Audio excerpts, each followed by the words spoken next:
Chapter 1530.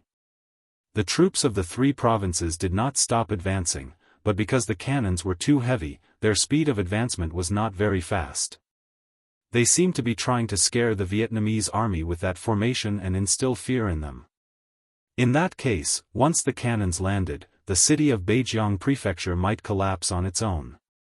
Wang Zhangjiang, the commander of the troops of the three provinces, was very proud of that move. He had already asked around and found out that there were only slightly more than 1,000 Vietnamese soldiers in Beijiang Prefecture.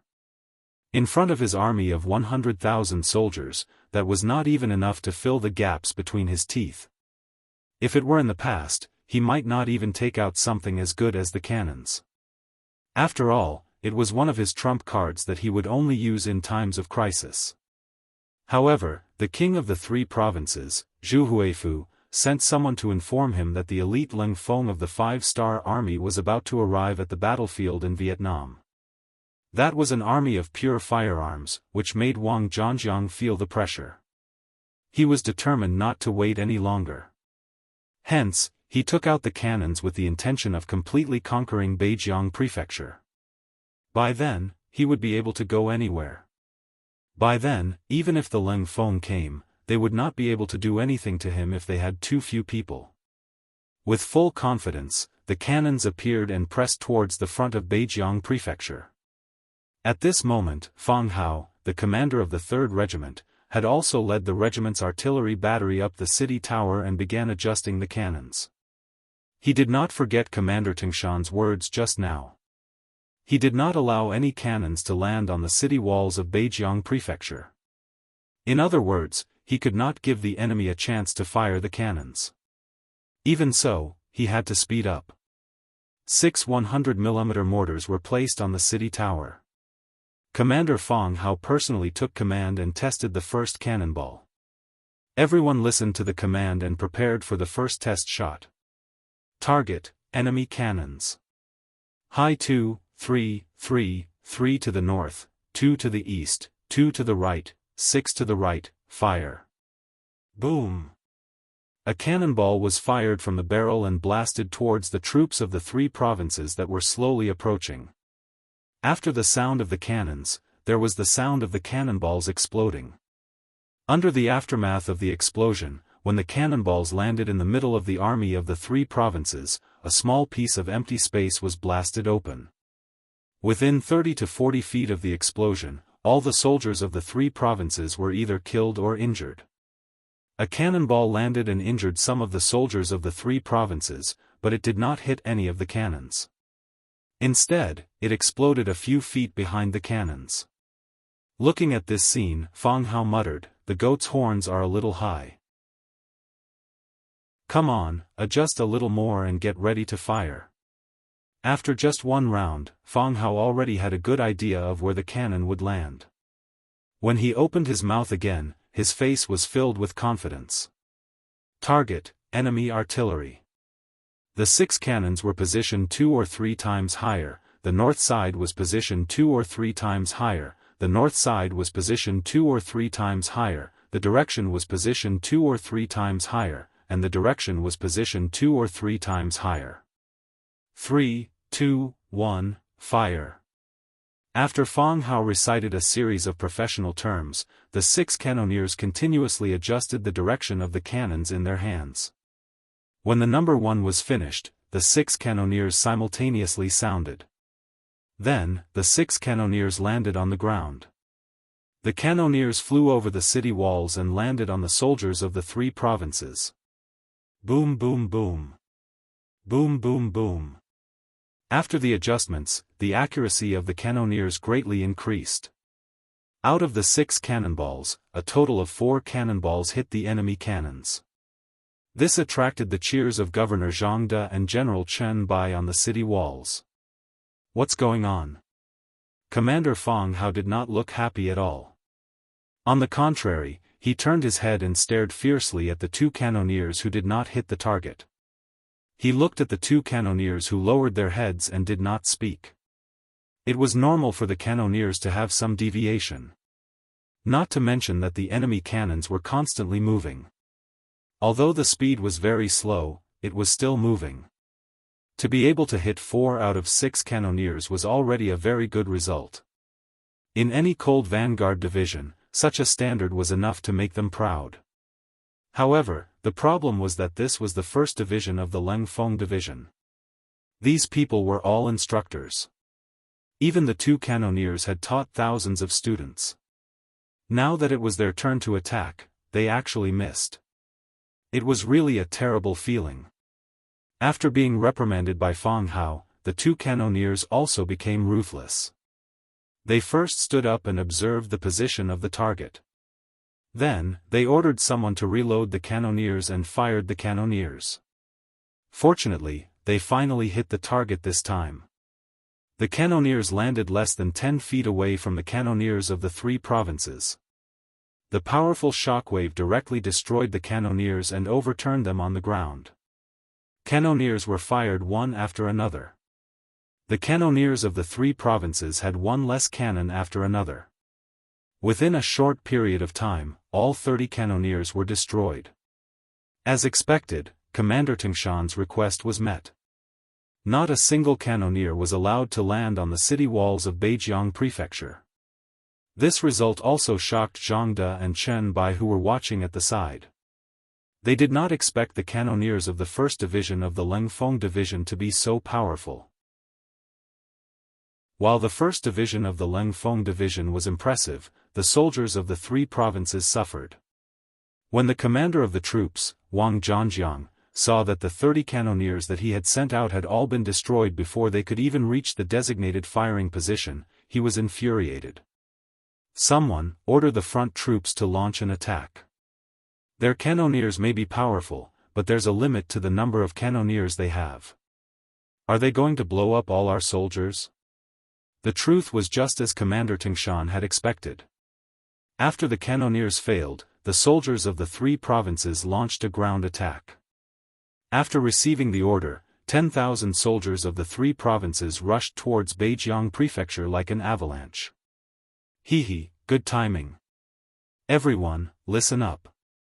Aim at the target before you fire. Don't embarrass us. Try to eliminate one enemy with one bullet. The 4th Regiment commander, Chen Ziqiang's yell resounded throughout the entire city tower of Beijiang Prefecture. Afterwards, when the 2 sides were about 400 to 500 steps away, the soldiers of the Leng Feng division began firing. As the bullets whizzed out of the barrels, the soldiers of the 3 provinces who were charging at the front fell into a pool of blood one after another. From afar, it looked like they were harvesting chives. They were in a neat and orderly manner. More and more soldiers of the 3 provinces fell in the path of the charge, making the soldiers behind who were ready to attack look terrified. They were humans of flesh and blood. They wouldn't do such a foolish thing if they still wanted to attack despite knowing that they were going to die. Fortunately, Wang Zhanjiang did not intend to force them. After seeing the amazing marksmanship of the Leng Feng division, he knew that the morale of the soldiers was now in a mess. If they were to attack, they might not succeed even if they had to pay a huge price. Since that was the case, he had no choice but to order the entire army to stop attacking and retreat. It seemed that the attack this time was as loud as thunder, but small as raindrops. The 3 provinces came and went. On the city tower, Zhang De, Chen Bai, and the rest couldn't help but heave a sigh of relief before cheering. They finally believed that even though the number of Leng Feng soldiers was small, they would have no problem defending Beijiang Prefecture with them around. Tingshan, who had long known everything, watched calmly as the soldiers of the 3 provinces retreated. He was still thinking that if he were to launch an attack now, he would definitely be able to achieve twice the result with half the effort. Unfortunately, military orders had to be obeyed. His mission was only to defend Beijiang Prefecture, and he couldn't doubt anything else. After Wang Zhanjiang retreated, he even sent someone to report the appearance of Leng Feng to the 3 provincial kings immediately.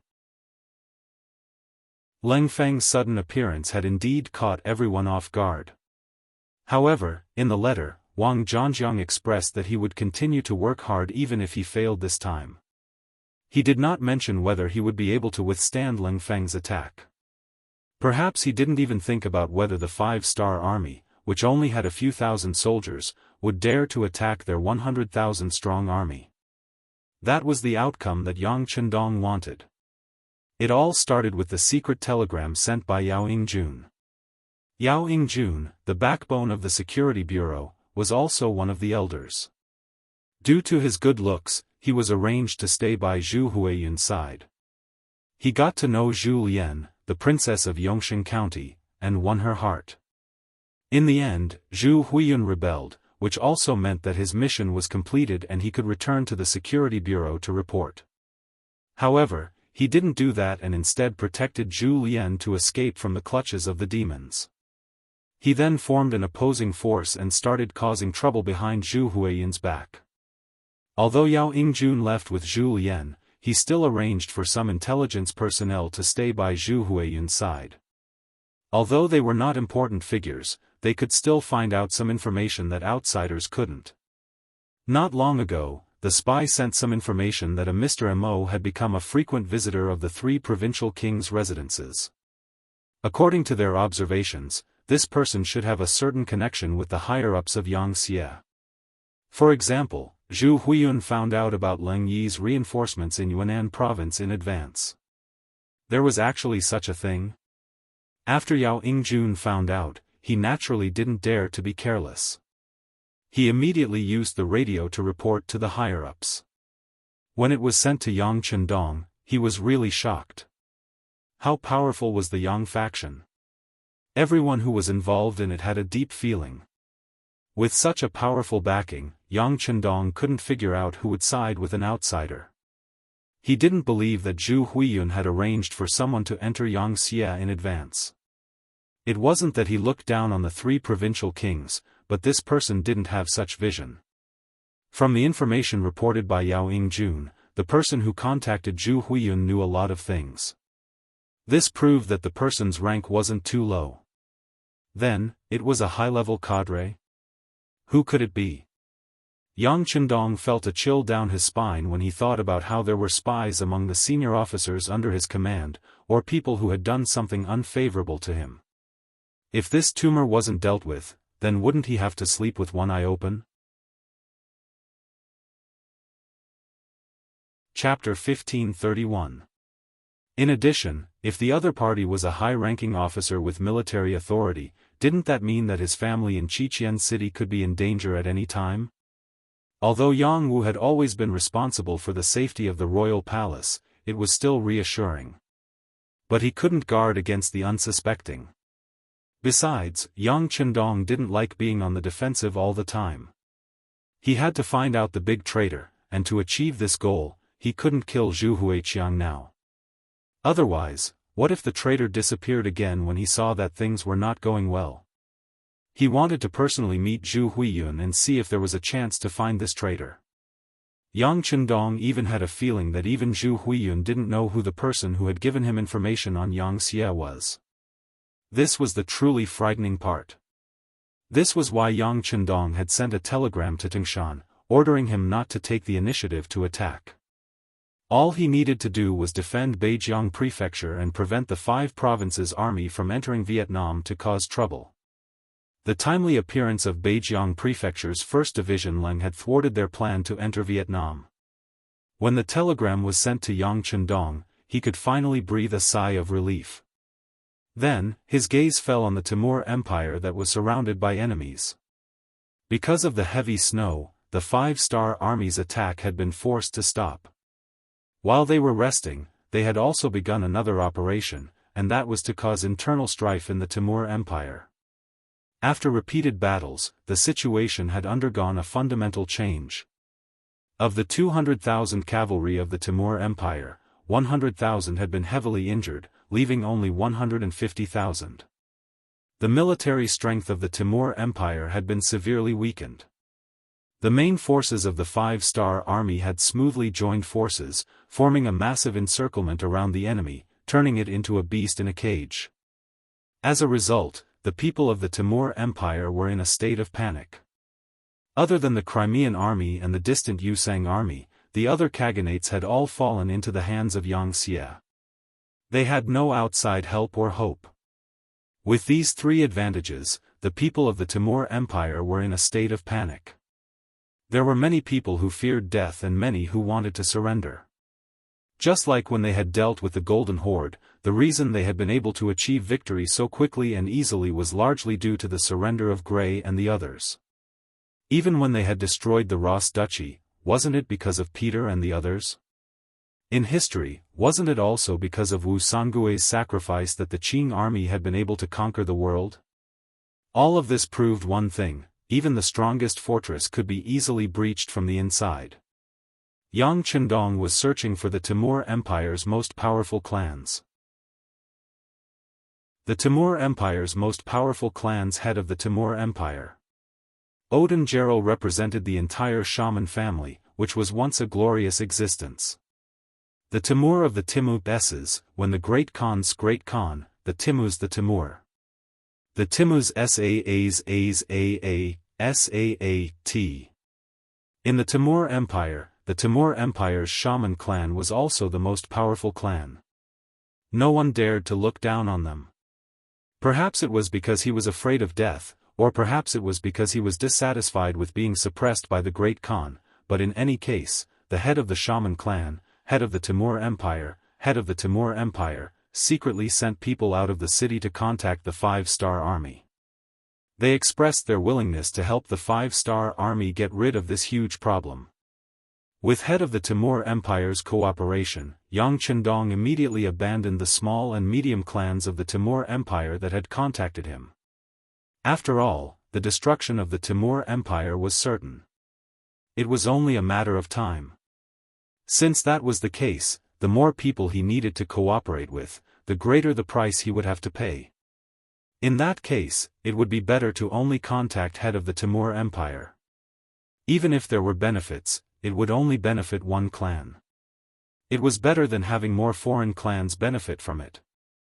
The dispatched envoy quickly returned to the city and met with Odin Gerald. He expressed that the 5-star army had accepted their good intentions.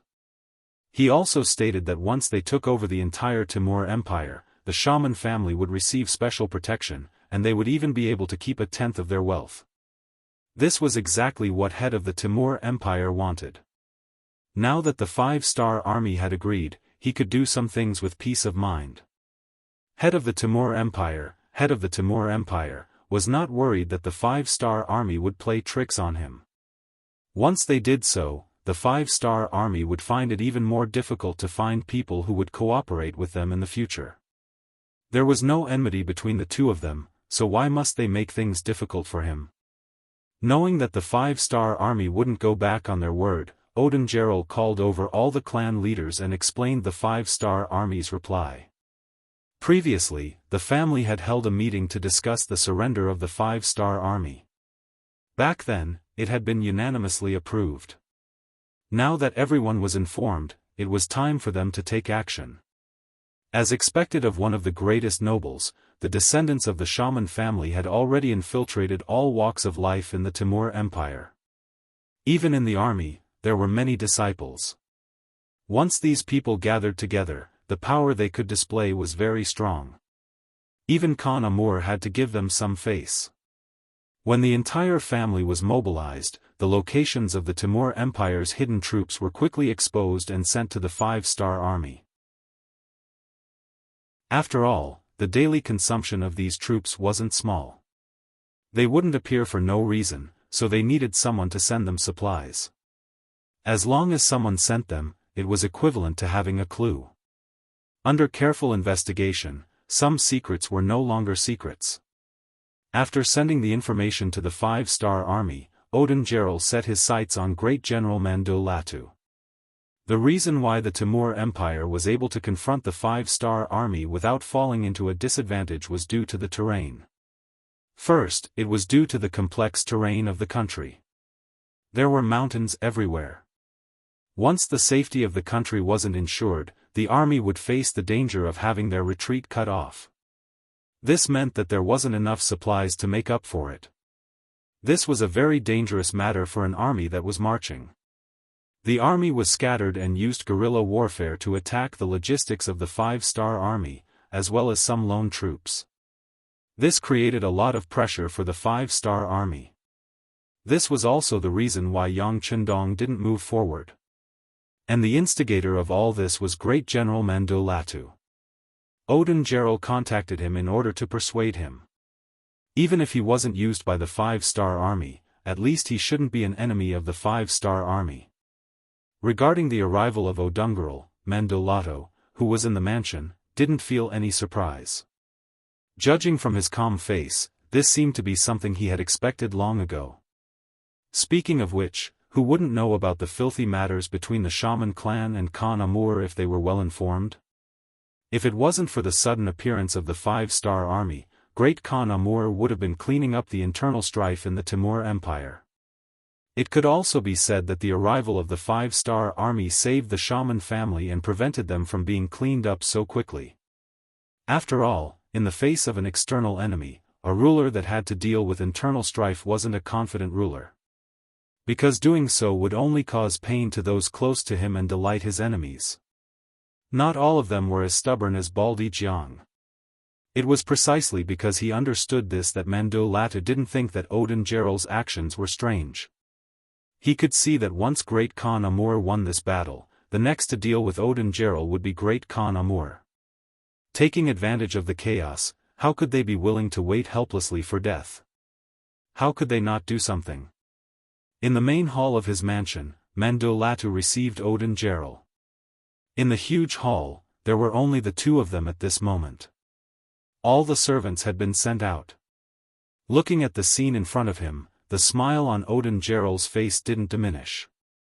At this time, he didn't know how to describe this great General Mando Latu who was strategizing on the battlefield. Receiving him in the main hall and not in the secret room, this showed that the other party had a clear conscience. So even if Great Khan Amur knew about this matter, he couldn't directly blame him. He then drove everyone out of the hall, making it no different from a secret room. This allowed Odin Gerald to speak his mind without worry. This kind of behavior took into account the wishes and thoughts of both sides. From this point alone, it was clear that Manchuratl was a smart man. And Odin Gerald liked to deal with smart people, so after he sat down, the first thing he said was, "Great General, have you made your choice?" This was indeed a straightforward question. When Mando Latu heard it, the other party was stunned for a moment. Obviously, he didn't expect Odin Gerald to be so direct. But the other party asked directly, and he couldn't answer directly. Since he could become a great general who was in charge of hundreds of thousands of troops, he naturally didn't like to be passive, but was very willing to take the initiative. Regarding this question, he didn't answer, but just chuckled and said, "Odin Gerald, you should drink tea first." This tea was obtained from the Han people, and it cost this great general a lot of money. Asking and not answering, Odin Gerald didn't find it strange after hearing it. If the other party gave an answer to his question, then he would find it strange. Smiling, Odin Gerald picked up the teacup in front of him and took a sip. He immediately praised, "Not bad, it is indeed a good tea." The Han people have a long history, and some of their good things are not something we can compare to. If one day, we can live with them, drink this kind of tea every day, and taste delicious food, that would be a happy thing. Is Great General right? Chapter 1532.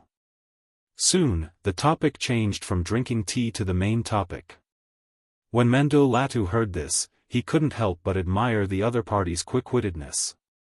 But he still couldn't answer directly, so he smiled and said, "Are we going to the Han people's place? I'm afraid they won't welcome us." "How do you know without trying? Speaking of which, I have some friendship with the Han people, especially the King Wunan of Damyang. We have already established a connection.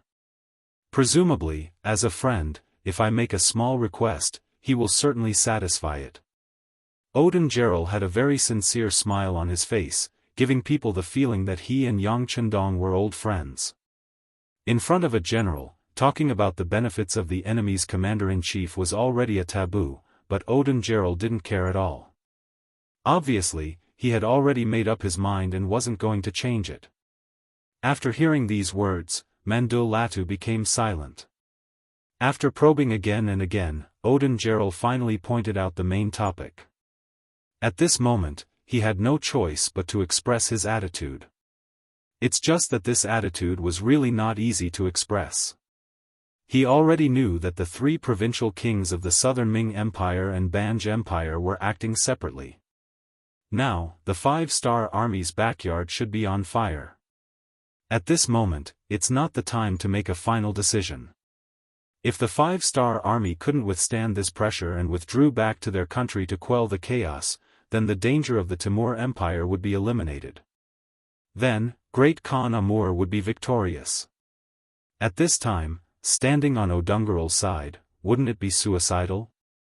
Mandolatu had his own worries and thoughts, so he didn't answer this question immediately. In this regard, Odin-Gerald, who saw everything in his eyes, wasn't surprised. On the contrary, he was a little happy. He was most afraid of the other party's rejection. If that's the case, then whatever he wants to say will be useless. It's not impossible for the other party to directly capture him and send him to the Great Khan. Although he had already made this decision on the way here, he still didn't want the worst result to happen, because it means that whether the Great Khan Amur wins or loses in the end, he will be a loser. Therefore, what he wanted was for the other party to remain silent. Only then would he have the opportunity to speak more of his thoughts. General, I know what you're hesitating about. I also know what you're worried about. However, I don't know if you've thought about it, but the Timur Empire's current state is not due to Amur's contributions alone, nor is it due to his father, Abu Said Mirza's contributions. Instead, it is the result of everyone's efforts. But now, he thinks that his position is stable, so he wants to get rid of those who disagree with him. If he wants to monopolize everything, will others allow it? Today, they made an example out of our shaman clan. Once they succeed and get the benefits, they might make an example out of someone else. For example, Great General, if you can defeat the five-star army this time, then your contribution will be so great that I'm afraid it will cause some people to be vigilant. The Han people have a saying, great contributions shake the Lord, and there is another saying, after the birds have flown, the bow is put away. When that time comes, do you think you will still be valued and not be suspected? Speaking up to here, Odungerald couldn't help but sneer. I'm afraid that when that time comes, the fate of our shaman clan will be a lesson to you, Great General. At this moment, Mandolatu's face finally trembled. To be honest, it wasn't that he didn't consider this problem, but he thought that with the shaman clan in front of him, the Great Khan would definitely not make a move on him. But what Odungerald said was right, once the shaman clan was dealt with, what would happen? He would become the one who stood out. And with Amur's suspicious nature, even if he lost his military power, it would be difficult for him to have a good ending. This was the saying, accompanying a ruler is like accompanying a tiger. This was the sorrow of a capable minister. If a capable minister met a good master, then perhaps it would be better. But once they met a master with a strong jealousy, the end result was predictable. History also proved that a capable minister didn't have a good ending. Mandolatu's face changed. This was a good change. In Odungerald's eyes, he was confident. But he still felt that it wasn't enough, so he continued, at least the Great General is worried about whether the five-star army will withdraw or not. This is actually not a problem. A Han army that even destroyed the Golden Horde, how could it easily submit to a small Bangra and the southern Ming king? Even if he has no choice but to retreat for the time being, look at our surroundings. The previous Khanates no longer exist. Only the Khanate of Crimea is left. Once the five-star army takes care of their own backyard, how are we going to face them? Yes, the Khanate. At that time, will there still be people who will find trouble with the five-star army and attract their attention? Great General, don't you think, how unreliable is it to entrust the hope of survival to others? This shouldn't be your style, right? Even Odungerald said this. At this moment, Mandolatu didn't know what to say. At this moment, he had to admit that Odungerald was indeed a good diplomat. in the face of such a person, he had already lost a round in terms of language. Okay, but I don't know what kind of agreement you have with the King Wunan of Daimyang. What can I do? What can I get in return? Finally, Mandolatu lowered his head. Not for anything else, even if he wasn't afraid of death, he still had to consider the safety of his family and dozens of people. He could die on the battlefield, but that was under the premise that the Great Khan guaranteed the safety of his family. If he died, and his family also died, then he would be the greatest sinner, and he would die with everlasting regret. Ha ha ha. O'Dungerel finally laughed. He knew that the matter was settled. His nemesis, Amur, would not live for long. He was about to win, although this victory was at the cost of his country, but for him, if he didn't borrow the power of the 5-star army, the one who would die in the end would be him. If he didn't even have his life, what country would he talk about? What nation would he talk about? It was a day later that Yang Chendong got the news. When he saw the messenger sent by O'Dungerel, saying that Mandolatu would also surrender, but please give him the same treatment as the shaman family, he agreed without hesitation. Even Yang Chendong had to admit that this Mandolatu was a difficult opponent. The guerrilla warfare he used, combined with the terrain, really gave him a headache. But if he could just spare this person's life in exchange for victory, of course, he wouldn't object. If the other party was willing, he would even put him in an important position. But this was just an idea. Mandolatu was different from O'Dungerel. The latter really hated Amur, so much so that he hated the entire Timur Empire. Mandolatu was different. He had no choice but to surrender for the safety of his family and the general situation. Such a person still had a national complex. So even if you used him, what could he do if he didn't put in any effort? Let's not think about this first. At least Mandolatu was on his side. Yang Chendong was now ready for everything, except for the east wind. This east wind was the time when the ice and snow would melt. March, 1465 AD. The heavy snow that hadn't been seen in 100 years finally began to melt. The 5-star army that surrounded the Timur Empire also began to move. They began to march forward in several different directions. Amur, who received the news, was shocked, but he didn't panic. He immediately sent someone to inform Mandolatu and let him move the arranged ambushes to disrupt the 5-star army's line of sight, cut off the enemy's logistical supplies, and delay the enemy's advance. As long as the time passed, the 5-star army would have the possibility of retreating. Although the city was very lively this winter, due to the current tense situation, many people jumped out to surrender.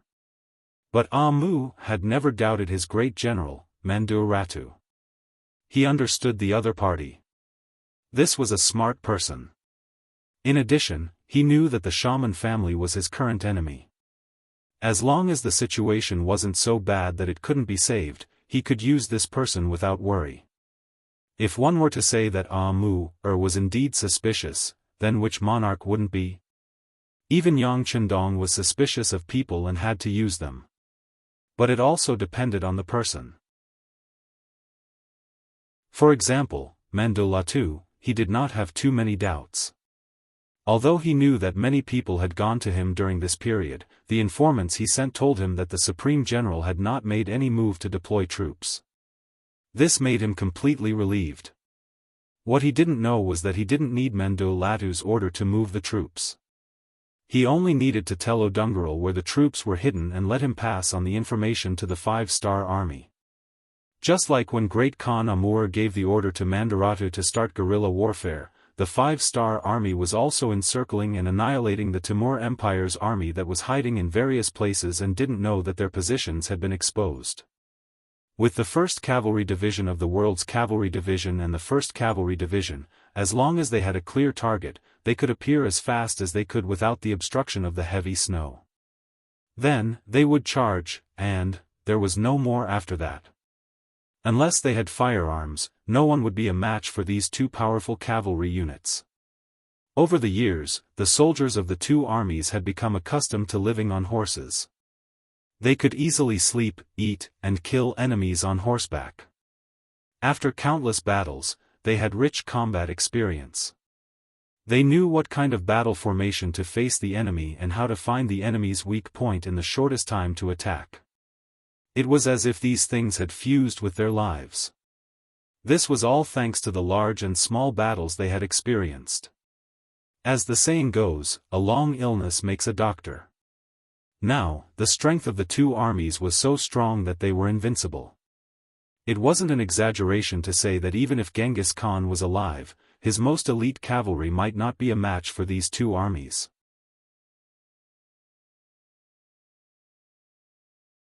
Chapter 1533.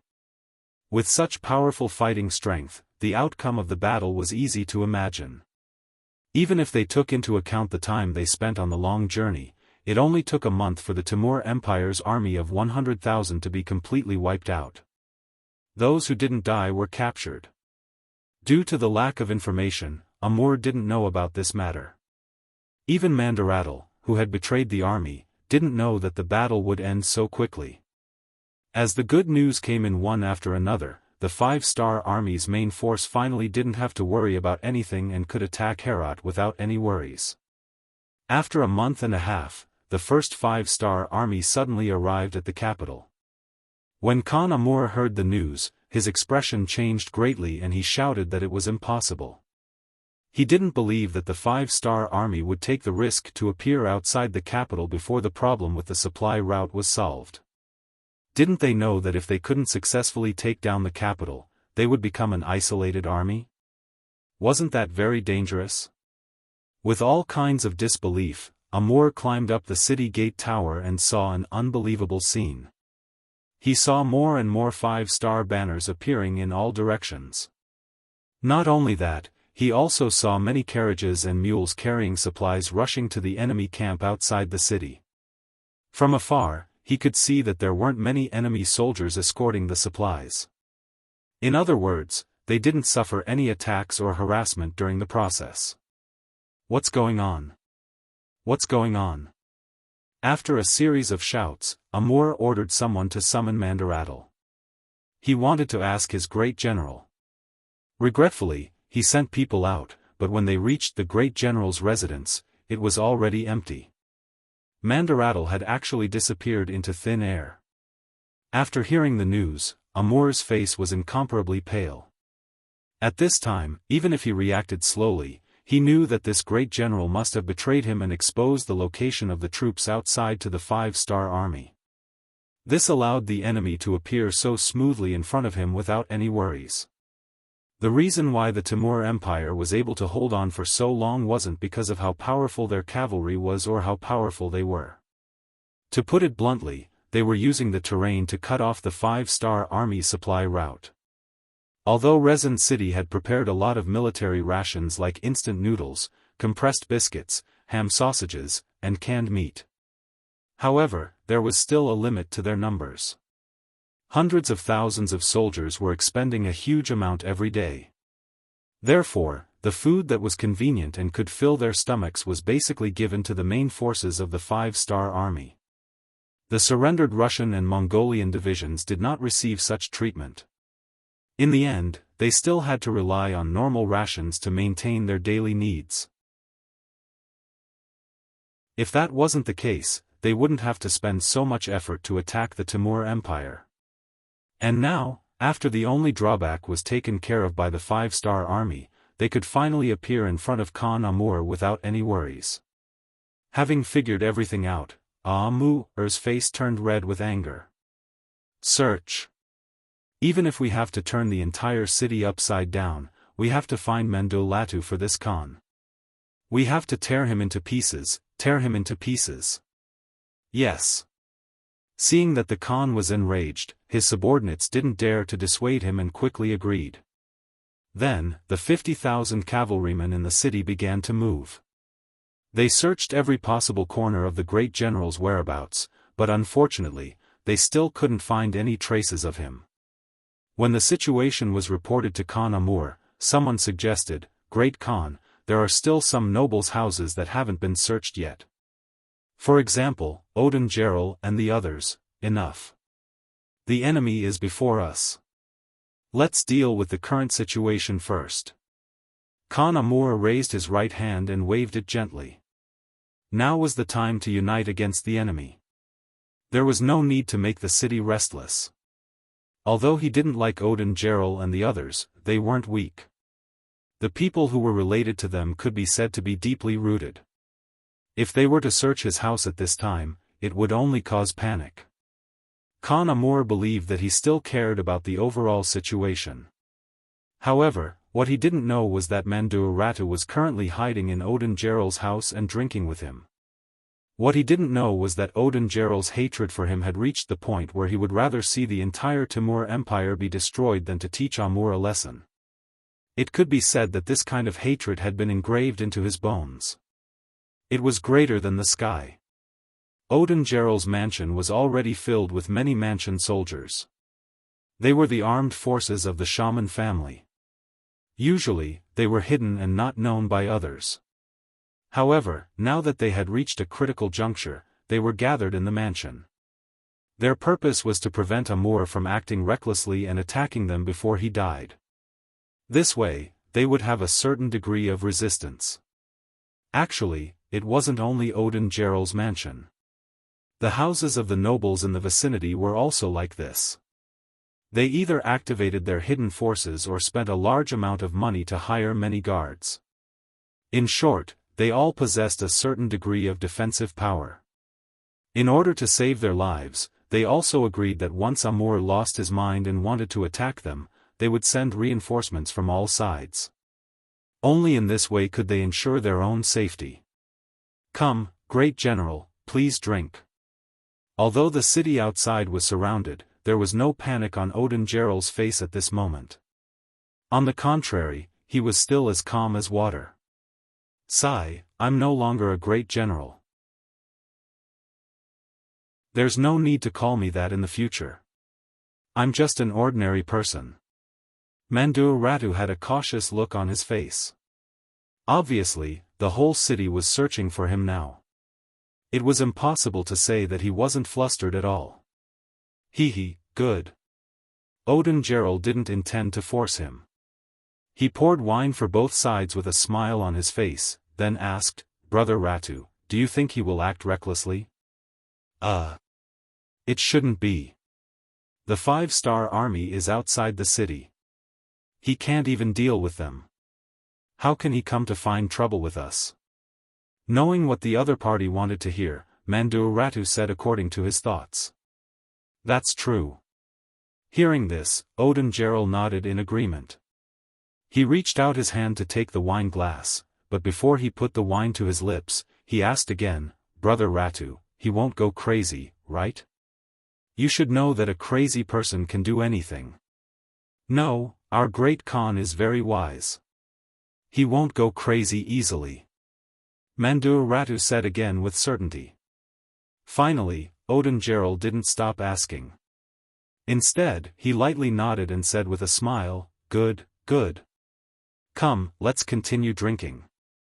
Mandur Ratu's guess was right. Perhaps he understood their great Khan well enough. Amur was indeed not a crazy person. Until now, he was still very rational. Even when he saw the cannons of the 5-star army appearing outside the city from the top of the city tower, he didn't have the intention to kill people in the city. Instead, he called the captain of the guards and gave him an order. He knew that he couldn't defeat the 5-star army. Now that he was surrounded, the only way was to escape. The reason why he didn't make a move on the nobles in the city was because he couldn't spare any energy. Compared to killing others, his own life was more important. The 50,000 cavalrymen in the city were all recruited by him.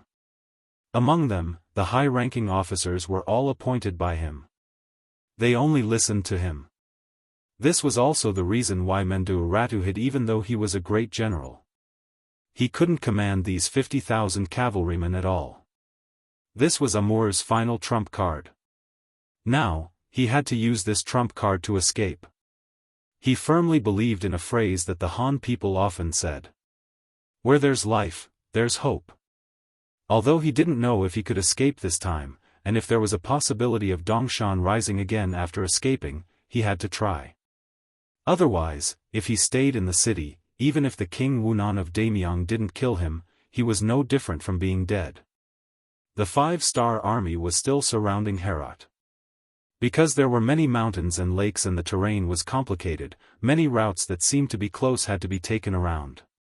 This greatly slowed down the assembly of the army. According to the reported itinerary of the various troops, it would take another 5 to 7 days to complete the encirclement.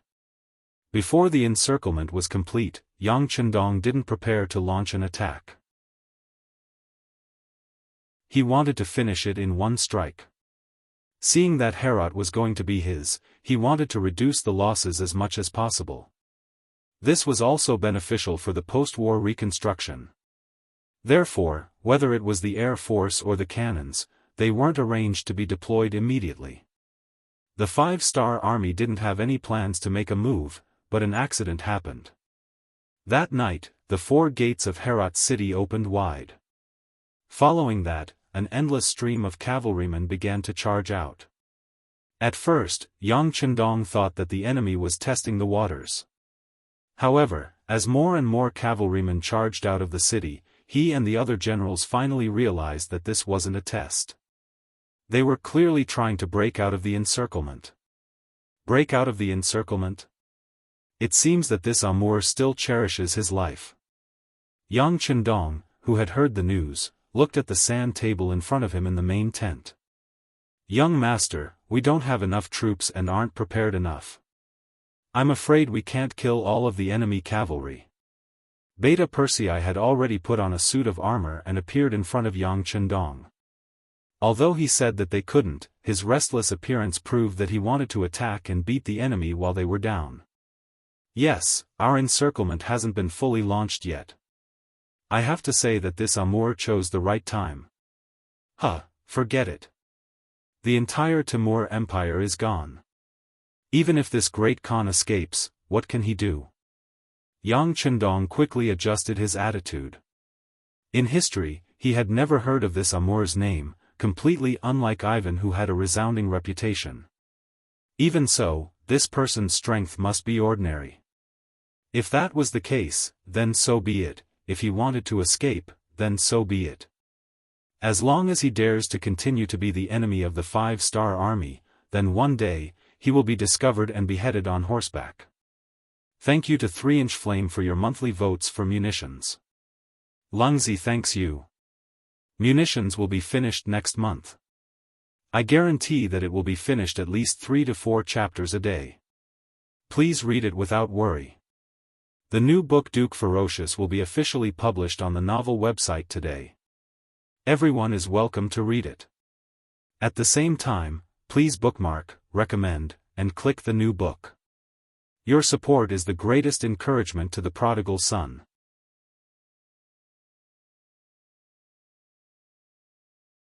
Chapter 1534. After making the decision to give up, the requirements were lowered. Naturally, there was no burden in fighting. Looking at the eager Beta Persei, he said, "Go, kill as many enemies as you can. It doesn't matter if you can capture Amur or not. Do your best to severely injure the enemy's strength, understand?" Understood. Beta Persei's eyes were immediately filled with fighting spirit. He smiled and agreed, then turned around and left. Not only Beta Persei, but the 5-star army that had arrived outside the city earlier also sent out troops. They chased after the enemy with the goal of severely injuring the enemy's strength. Facing the 5-star army coming from all directions, Timur's cavalry didn't have the slightest intention of fighting.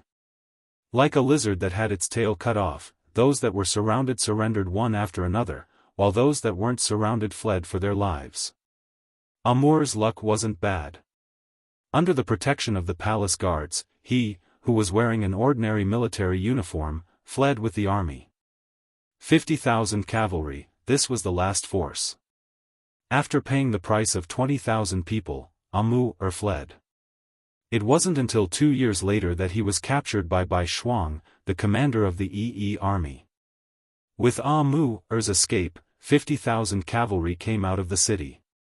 In the entire Herat city, it became an undefended city.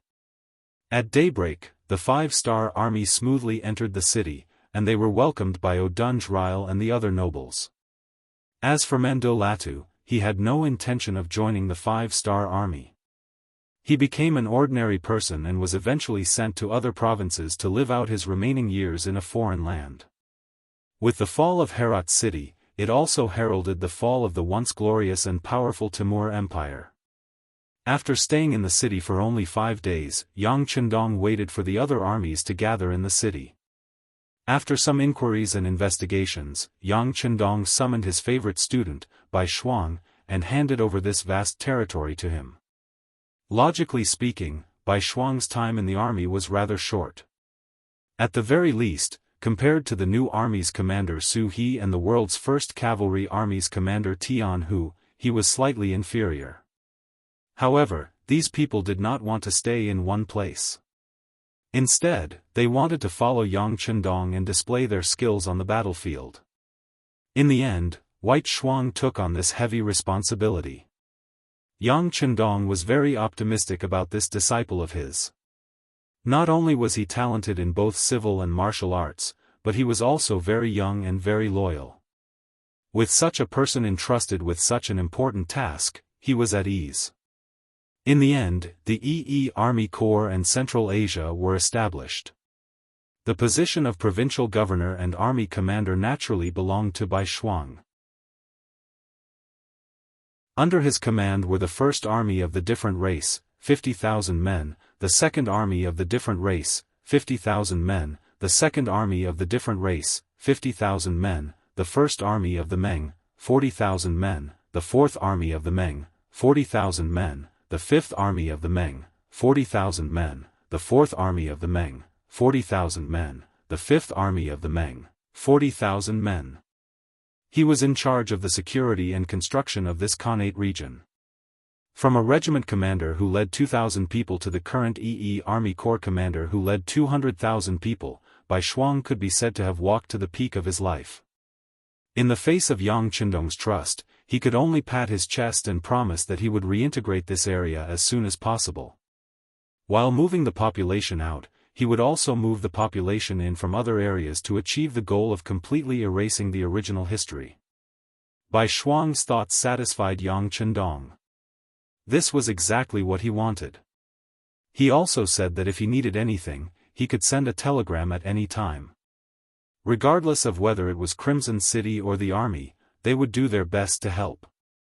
Having arranged all this, in the 5th month of 1465, Yang Chendong took his main army, including the 1st World Cavalry Division, the 2nd Cold Front Division, the 4th Cold Front Division, the 3rd Cold Front Division, the 3rd Cold Front Division, the 3rd Cold Front Division, the Mabe Division, the 1st Cold Front Division, the 2nd Cold Front Division, the 3rd Cold Front Division, the 1st Cold Front Division, the 2nd Cold Front Division, the 3rd Cold Front Division, the 3rd Cold Front Division, the Mabe Division, the 1st Cold Front Division, the 2nd Cold Front Division, the 3rd Cold Front Division, the 3rd Cold Front Division, the Mabe Division, the 1st Cold Front Division, the 2nd Cold Front Division, and the 3rd Cold Front Division.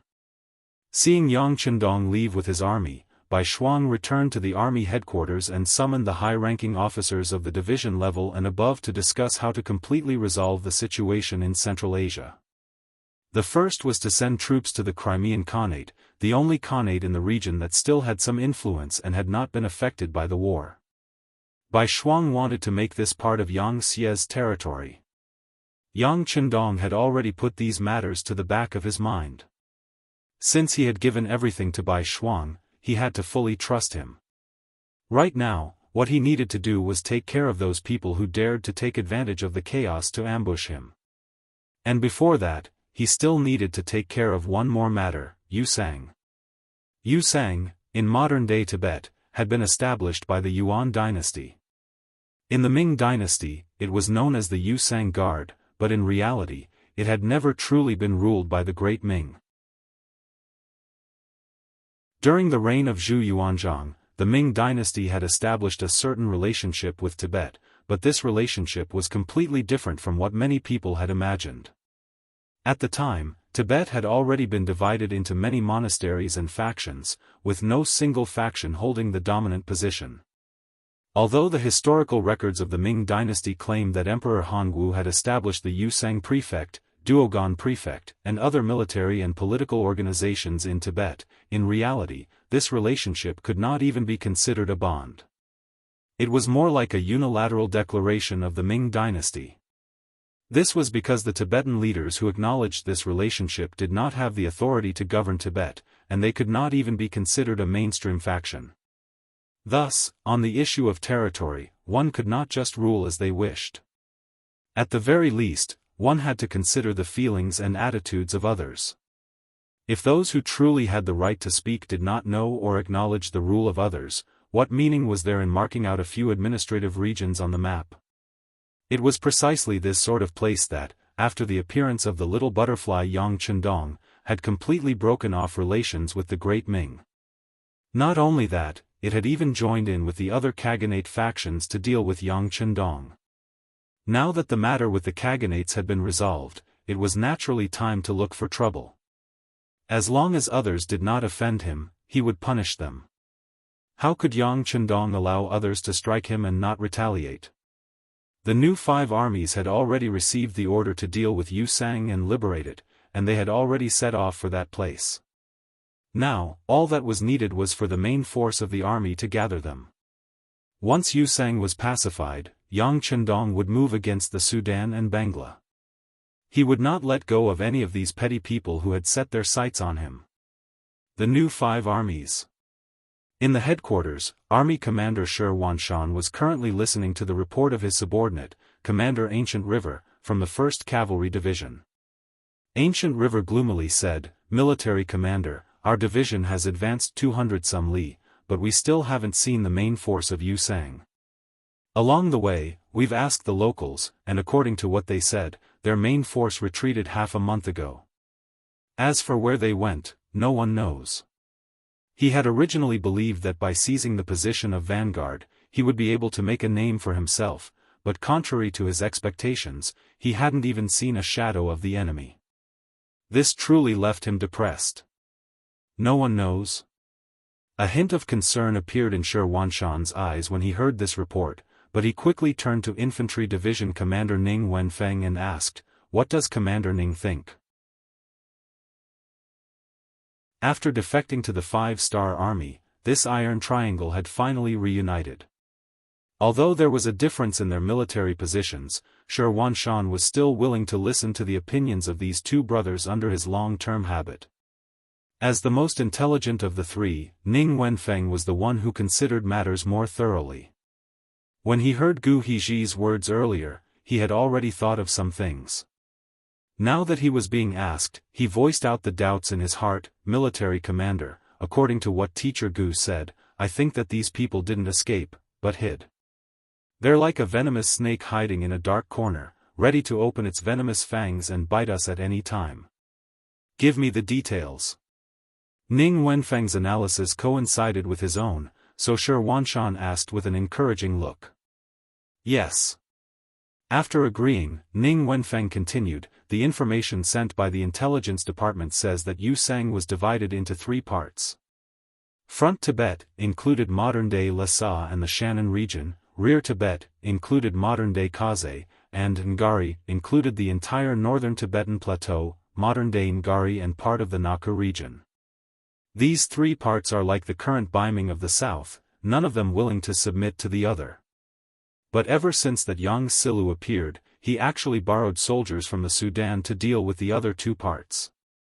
Now that he's divided into 3 parts, he's unified, and he even dares to set his sights on our Yangxia.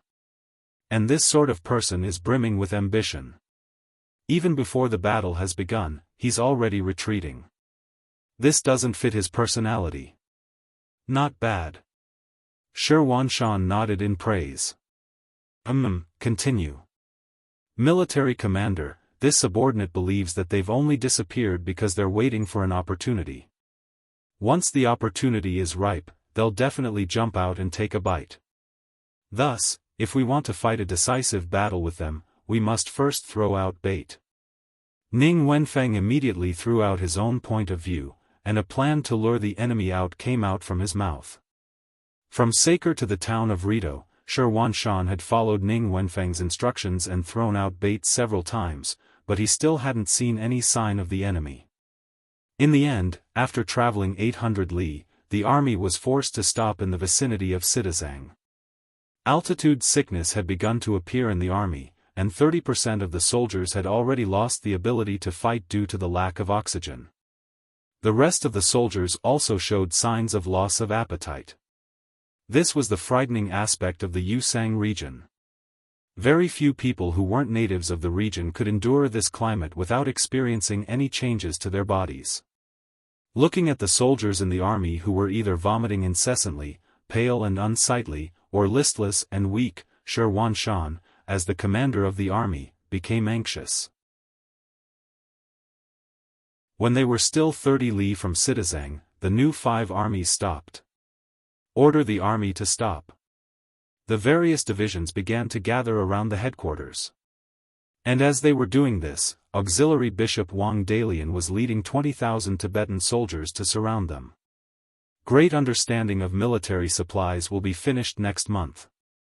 I guarantee that it will be finished at least 3 or 4 chapters a day, so please feel at ease and read it. The new book, The Duke's Ferocity, will be published today on the novel website, and everyone is welcome to read it. At the same time, please bookmark, recommend, and click this new book. Your every support is the greatest encouragement to the prodigal son.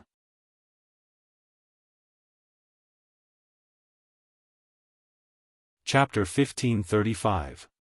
What a pity. Seeing the 5 astral corps suddenly stop advancing, Dalian, who was hiding in the shadows, shook his head regretfully. Send someone to keep a close eye on them. As long as they dare to advance, find an opportunity to eat them up. As the assistant king and the lord of this land, although Dalian only had 10,000 soldiers, and 5,000 of them were newly assembled, he was still filled with confidence after seeing the performance of the 5-star army. Altitude sickness could instantly turn a strong man into a weak child. He was just waiting for the 5-star army to weaken so that he could strike with all his might. Unfortunately, the other party seemed to have noticed something and stopped advancing. While he felt that it was a pity, he ordered his subordinate, Shaili, to keep a close eye on the other party and wait for an opportunity to appear. Speaking of which, Yusang's army was mainly made up of monks, and the outside world called them monk soldiers. Those who led the army were not called generals, but monks. Shaili was the monk that Assistant King Dalian valued the most, and he was in charge of the monk soldiers. Seeing the 5-star army suddenly stop advancing, Shaili was puzzled. Unlike the Assistant King's calm personality, Shaili wanted to take the initiative to attack and destroy the Han army. At the very least, he wanted to deal a heavy blow to the enemy and let the Han know the strength of the monk soldiers. Even though the new 5th Division had 40,000 soldiers, and he only had half of that number, Shaili was still fearless. In his view, a Han army that could not adapt to the climate was just a paper tiger, not something to be afraid of. After hesitating for a long time, Shaili made the decision to take the initiative. Make preparations. Tonight, we will try to launch an attack. Let's probe the situation of the 5-star army. At this moment, in the headquarters of the new 5th Division, Commander Shi Wanshan did not know that he had already become the prey in the eyes of some people. The reason he ordered the army to stop was not because he had noticed anything, but because of the altitude sickness. When he saw that the fighting strength of the army was constantly being depleted, he began to panic. In this state, how could they set a trap for the enemy? It was already difficult for them to even protect themselves. It was precisely because he sympathized with the soldiers below that they were able to escape a calamity. Otherwise, once they had entered the enemy's ambush, it would really be difficult to return. Within the military headquarters, Cavalry Division Commander Ning Wenfeng had a look of self-reflection on his face. Commander, this is all my fault. I originally thought that by letting the 1st Cavalry Division take the lead and penetrate deep into the enemy's territory alone, the enemy would definitely find an opportunity to discover us. Then, we would be able to launch a counterattack and inflict heavy losses on them. But from the looks of it, these Tibetan soldiers are much calmer than we expected. On the contrary, our army has lost a lot of combat power due to altitude sickness. Seeing Ning Wenfeng lower his head and admit his mistake, Shi Wanshan shook his head and said, "Commander Ning, don't blame yourself. This matter has nothing to do with you. The altitude sickness is so strong that it completely exceeds our imagination. This is the reason why the soldiers are unable to adapt to the altitude sickness. As for the matter of luring the enemy, let's talk about it later. Right now, we should first think about how to solve the soldiers' physical condition and let them recover their combat power." The altitude sickness being so strong was also beyond Shi Wanshan's expectations. It was also because of his unusual experience since childhood. As a bandit, after joining the army, he had traveled to all sorts of places. These experiences allowed him to quickly adapt to various climates and didn't cause too much of a reaction. Didn't you see that even the 1st Cavalry Division's commander Gu He, who usually looked like a strong and sturdy man, was currently vomiting and having diarrhea in his tent, losing half his life? If even the general was like this, one could imagine how the ordinary soldiers below would react. Under the current situation, it would be better if they didn't encounter the enemy.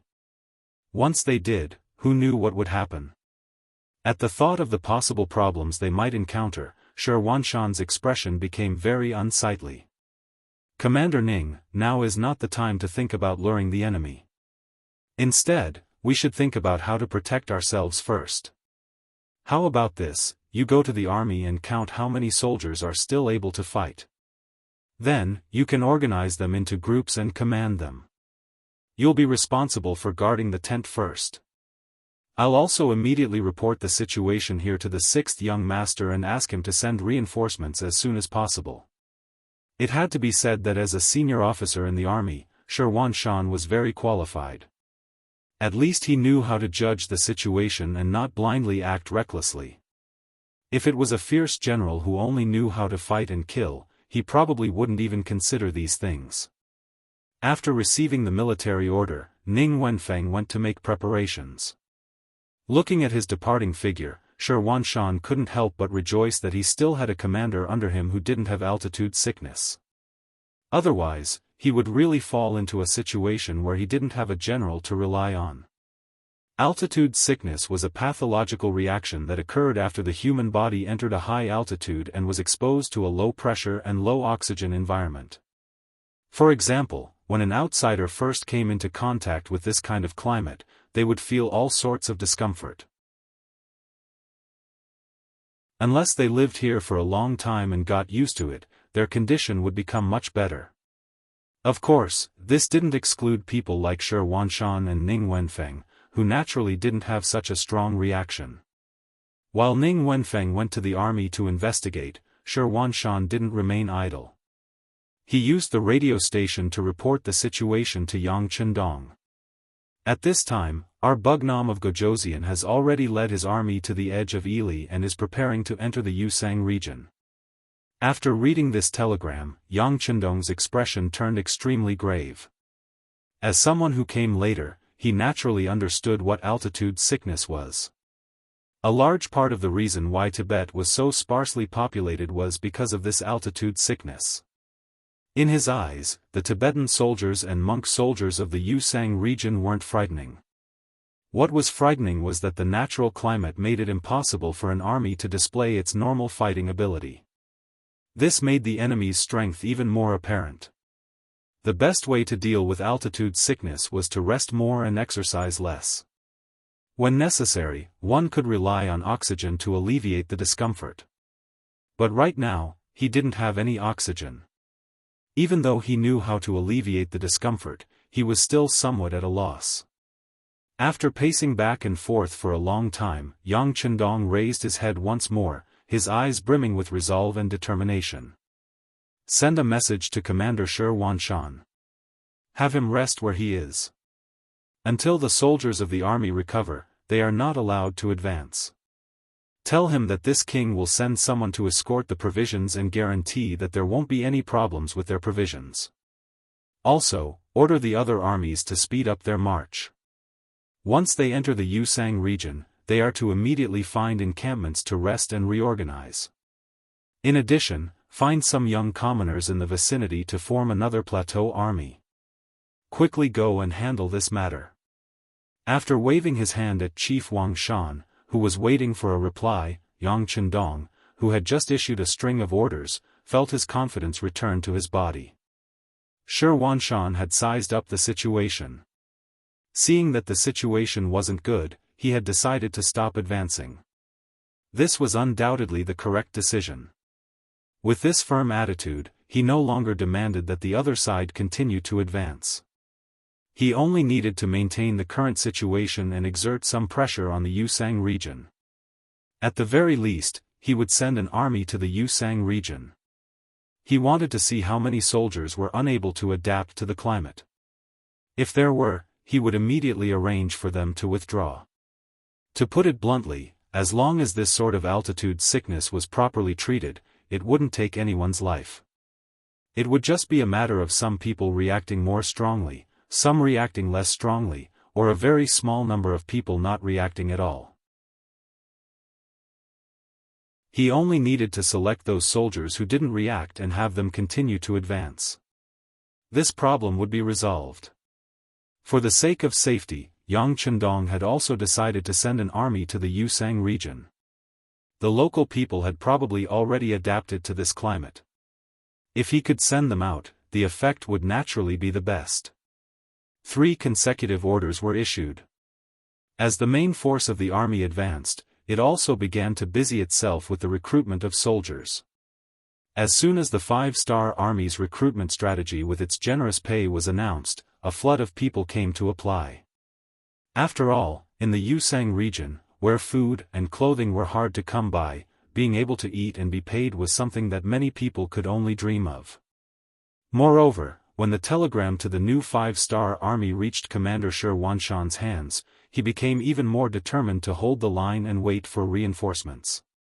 He had someone make a copy of the telegram and send it to Division Commander Ning Wenfeng.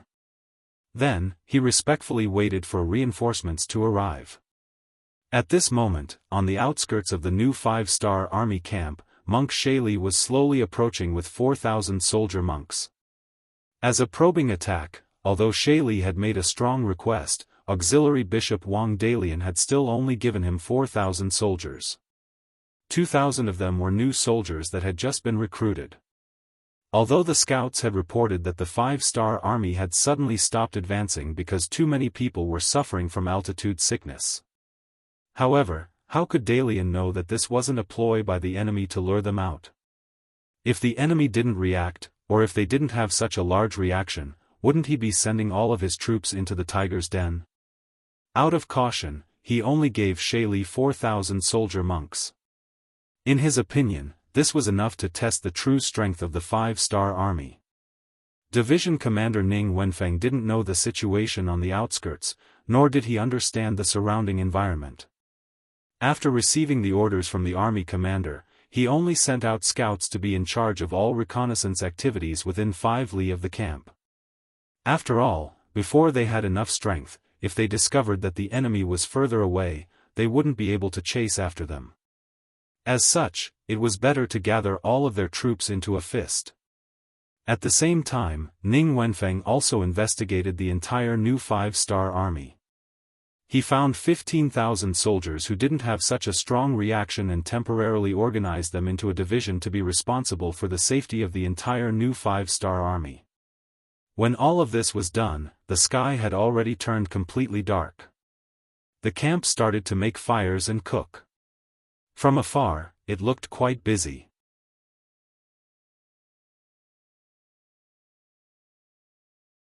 Chapter 1536. Speaking of which, the risk of altitude sickness taking one's life was very low. As long as one could rest in bed for a while after experiencing the sickness, there was a 90% chance that the sickness would be alleviated. And as long as one stayed in this climate for a long time, they would slowly get used to it, and their bodies would recover their various functions until they were as lively as dragons and as lively as tigers. At present, the soldiers and officers who had experienced the sickness were all resting on their beds, waiting for the day when they could get used to it and recover. The only worry was whether the new 5 armies would be able to last until then, or whether the Tibetan soldiers would give them this opportunity to rest and recuperate.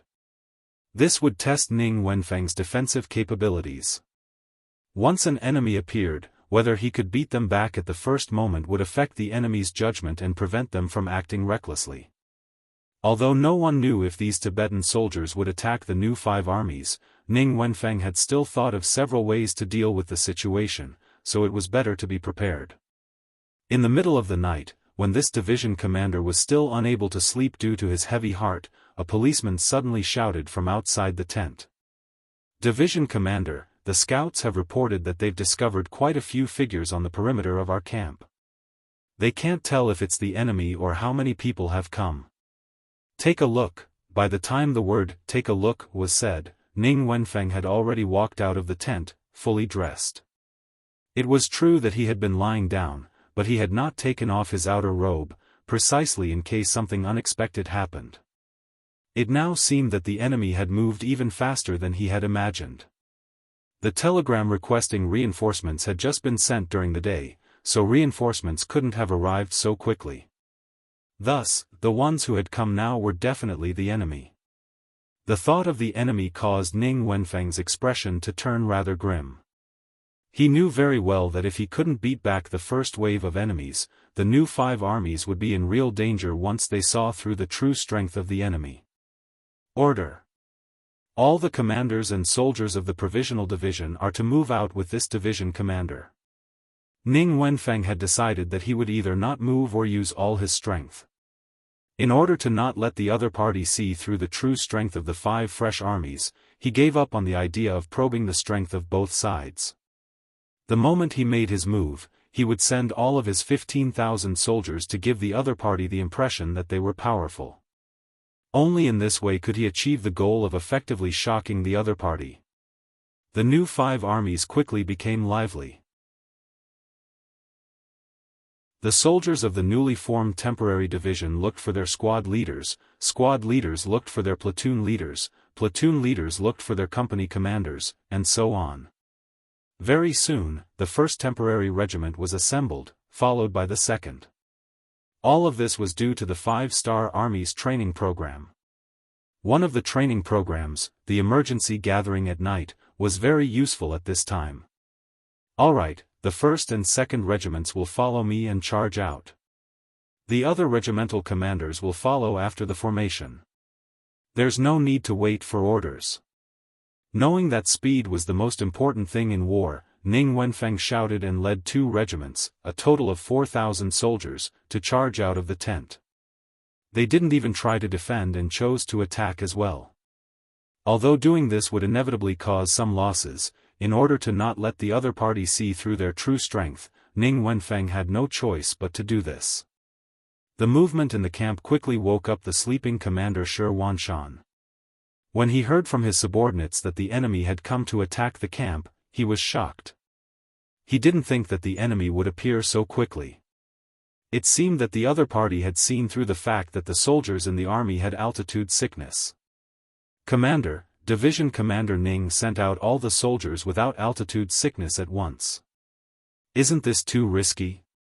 A few division-level officers with ugly expressions and weak bodies walked out of their tents and came in front of Shi Wanshan. However, at the same time, there were people who raised different opinions. They believed that for the safety of the camp, they should at least arrange for some people to stay behind. "No." Shi Wanshan shook his head and said without any doubt, "Commander Ning's method is correct. In order to not let the enemy see through our true strength, the safest method is to go all out in one battle. As for the safety of the camp, with me here, there won't be any problems." After saying this, Shi Wanshan took a 3-meter-long broadsword from a guard and held it in his hand. Then, he stood in front of the camp like a door god. It was as if he was a man who could stop 10,000 enemies. Men, bring this division master's spear over as well. Seeing this scene, the commander of the 1st Cavalry Division, Ancient River, propped up his sickly body and said to the guards beside him. With Shi Wanshan taking the lead, the commander of the 1st Cavalry Division, Ancient River, the commander of the 2nd Cavalry Division, Liu, and the commander of the 3rd Cavalry Division, Meng Chao, all picked up their weapons and stood in front of the camp.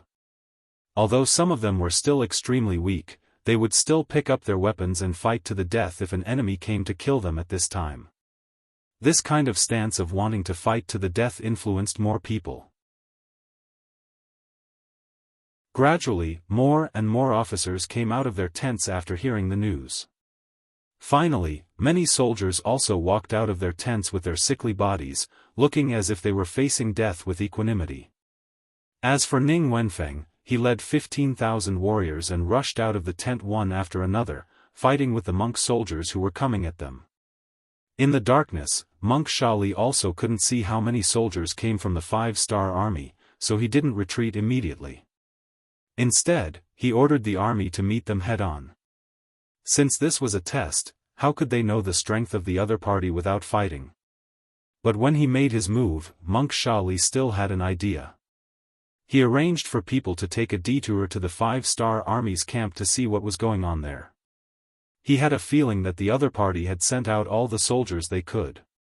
If this was really the case, the 5-star army's camp would definitely be quiet, and he would have achieved the result of probing the other party's strength. Ning Wenfeng, who led the army to charge, was overjoyed when he saw that the monk soldiers didn't retreat after seeing him and instead charged towards him. What he was most worried about was that the other party would retreat. If that was the case, he didn't dare to guarantee that it was the right decision to send people to chase after them. Most importantly, he was worried that under such intense movement, the soldiers' bodies wouldn't be able to withstand it. Would there be a lack of oxygen? If the other party really retreated, he would be in a dilemma. Now that the enemy wasn't retreating, it gave him a good opportunity to annihilate them. In order to show the strength of the 5-star army, he had to grab this opportunity. Come on, let's outflank them. We can't let the enemy escape. Ning Wenfeng laughed heartily as he ordered the 5-star army behind him to surround the monk soldiers. Relying on their advantage in numbers, they quickly surrounded the monk soldiers. Shali was careful and didn't charge forward with all 4,000 soldiers. Instead, he left behind 1,000 veterans so that if there was a chance, he would kill his way into the 5-star army's camp and wreak havoc. And it was this action that saved his life. When he saw that the number of 5-star soldiers was increasing in the darkness, and they had already outnumbered them by 4 to 5 times, his expression became extremely ugly. Why are there so many 5-star army soldiers unharmed? Are they not afraid of altitude sickness? Or did they send out all the people they can? Or is this a trap to lure me into sending out troops? Shali was filled with doubts. He decided to send out scouts to report back to the 5-star army's camp before making a decision. During this time, he could only watch as the 3,000 soldiers he sent out were surrounded and slaughtered by the 5-star army. The 5-star army's numbers were too many. It was so many that even if Shali brought out 1,000 Tibetan soldiers, monk soldiers, they wouldn't be able to solve the problem. He could only hope that the 5-star army's camp would be empty. After a huge battle, the 5-star army's soldiers could be said to have killed to their heart's content. Out of the 3,000 Tibetan soldiers that were surrounded, 2,000 of them were new soldiers. They had never seen such a battle formation before. Being surrounded by so many people already made their hearts flustered. The enemy's numbers were also several times their own. When they fought, there would be several weapons aimed at them at the same time. It was truly impossible to guard against. The battle ended without any suspense. In just an hour, the 3,000 Tibetan soldiers were completely wiped out. During this time, under the command of Division Commander Ning Wenfeng, they didn't even take a single enemy captive. In a situation where their own strength was somewhat weak, keeping captives would only attract unnecessary trouble. Sha Li had already retreated halfway through the battle. The scouts he sent out had already sent back news. Outside the camp of the 5-star army, the scouts saw countless soldiers of the 5-star army standing there in a line. It was a huge crowd, and there was no end to it. This discovery frightened the scout, and he hurriedly reported back. When Sha Li heard the news, he was also shocked. He immediately turned around and left without caring about the soldiers that were being killed. This time, the probing ended in a huge defeat. After Ning Wenfeng won this battle, he ordered the soldiers to chop off the heads of the Tibetan soldiers. He wanted to build a capital to intimidate the enemy. When he finished cleaning up the battlefield and returned to the camp, he saw Division Commander Shi Wanshan leading a group of people to guard the entrance of the camp. The smart Ning Wenfeng quickly understood what had happened. He hurriedly took large strides forward and half knelt in front of Shi Wanshan to beg for forgiveness. Division Commander, it is this subordinate's negligence. I sent out all the soldiers and didn't leave anyone behind to guard the camp. Please punish me.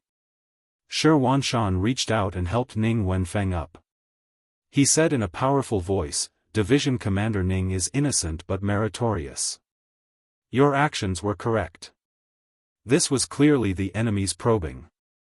If we couldn't beat them in one go, there would be endless trouble in the future. Well done. Military supply de Ming will be finished next month. I guarantee that it will be finished at least 3 or 4 chapters a day. Please feel free to read it. The new book Duke Fierce will be officially released on the novel website today. Everyone is welcome to read it. At the same time, please bookmark, recommend, and click on the new book. Your support is the greatest encouragement to the prodigal son.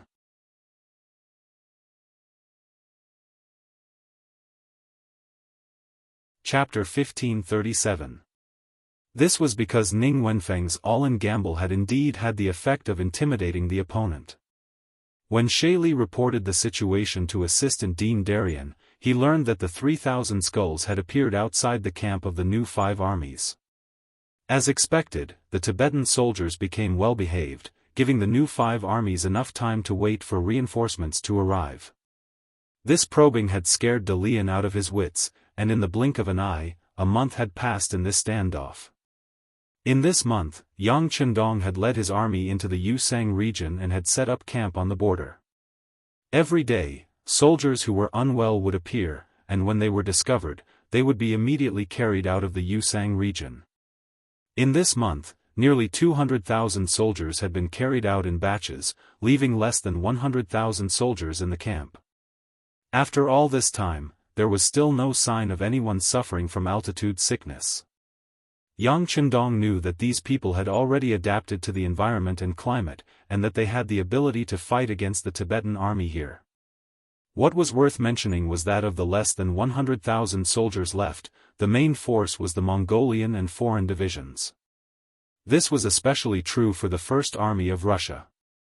Of the 50,000 soldiers, less than 1,000 had suffered from altitude sickness and had been carried out because they were unwell.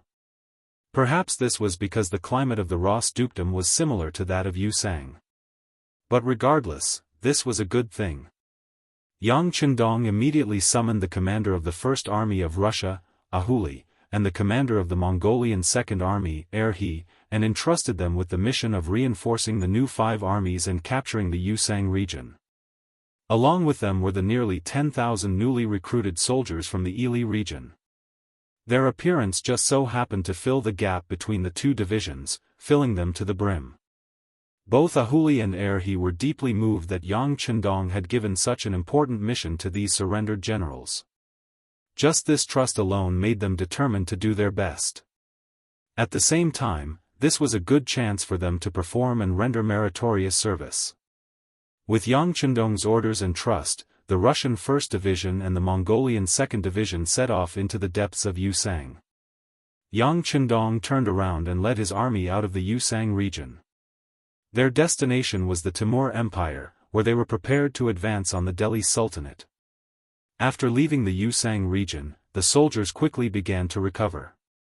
By the time they reached Srinagar of the Chagatai Khaganate, the morale of the army had returned to normal. Half a year ago, the Chagatai Khaganate had been destroyed by the Five-Star Army, and it was now in a period of reconstruction. When Yang Chendong had stationed his troops in the Yusang region, he had sent a telegram to the new army corps in the first city to prepare enough provisions and transport them here. Here, Yuan had to be emphasized. Previously, Yuan had strongly disapproved of occupying the Far East and using it as a springboard to enter the Golden Horde and the Ros Duchy. Because of this, when the Far Eastern province was attacked, the new army that was supposed to arrive as quickly as possible was slow to arrive and did not arrive. In the end, it was only after Yang Chendong had personally left Suxian City and arrived at the first city that Yuan reluctantly agreed to this war. In order to truly convince him, Yang Chendong had even made a 3-year bet with him. The general idea was that the expenditure of the war could not compare to the gains of the war.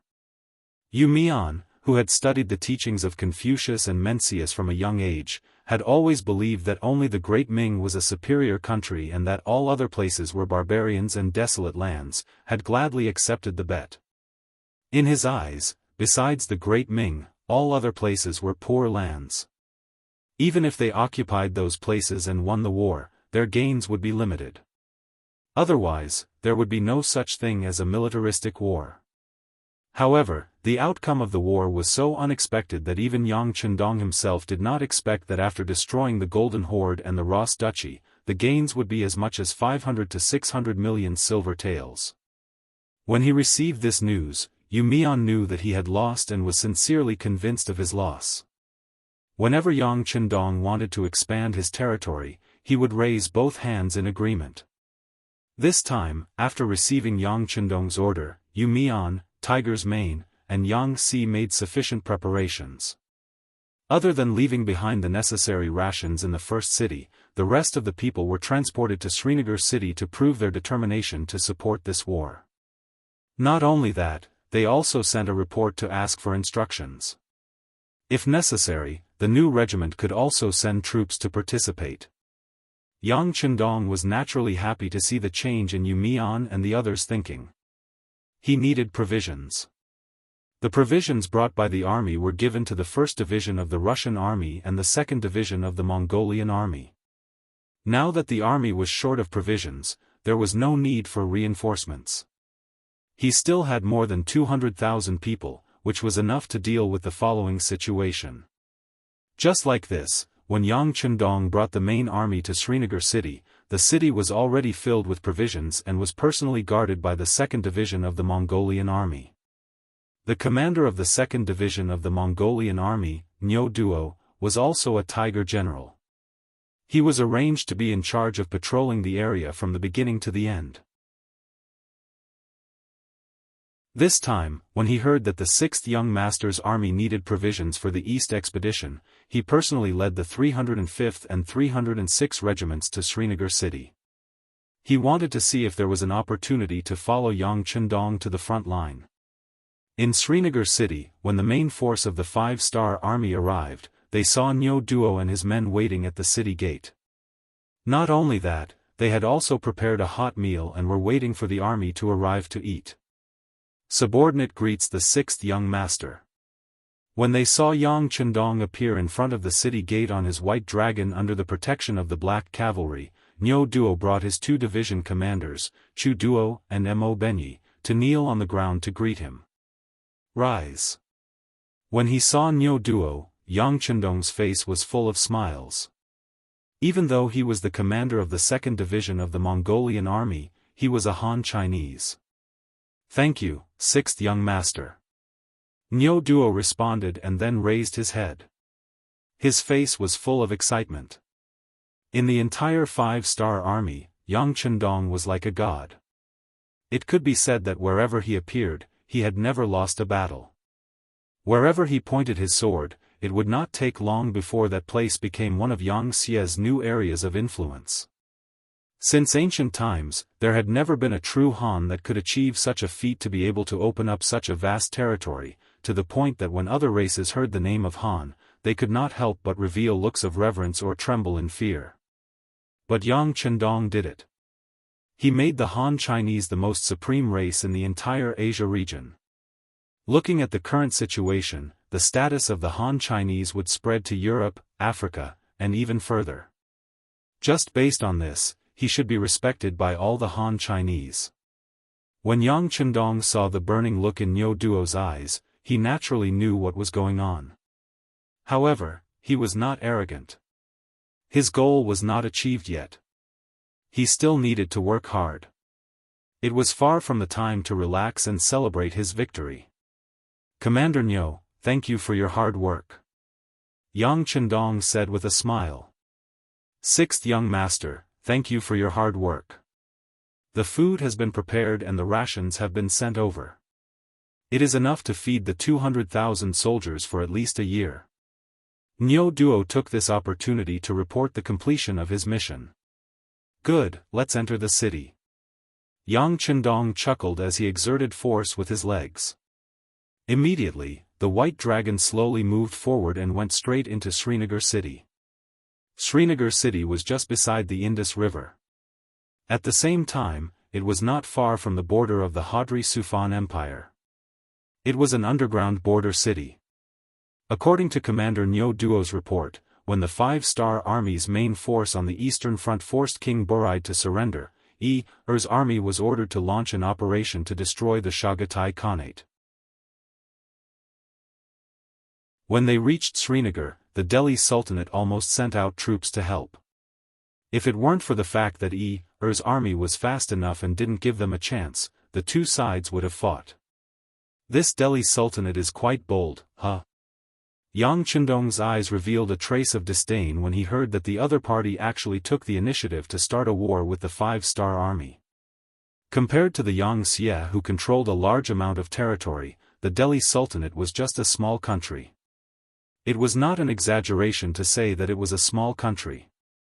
With such strength, they actually took the initiative to provoke the Five-Star Army. It was no wonder that Yang Chendong was so angry. That's right, such a small place actually dares to challenge the authority of our Five-Star Army. They are really courting death. The hot-tempered Beta Persei snorted coldly. He was a man with a strong sense of nationality. In his eyes, the world should be ruled by the Han people who had the longest history. As for the other small countries, it was wise for them to submit. Otherwise, they would be wiped out one by one. Looking at Beta Persei's look of disdain, Niu Duo smiled bitterly and said, Brother Beta Persei, things are not that simple. The reason why the Delhi Sultanate is so bold is entirely because they have India behind them. Because our navy captured the ports of Kuji, Guri, and Sri Lanka, causing great pressure on their southern waters. India actually has the strength, but they are too weak in the sea. They can't do anything to our navy, so they want to find trouble with us on land. This time, the Delhi Suhi state and Bangla state sent troops to our Yangtze's Burma province. They are secretly supporting them. From Niu Duo's report, Beta Persei finally knew the whole story. Thinking that the young master once said that India was a strong country on land, with an army of more than 500,000 people, he couldn't help but stretch out his tongue. If that's the case, they can barely be regarded as an opponent.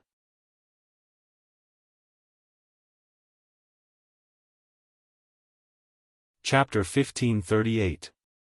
When Yang Chendong heard the same words, he had a different understanding.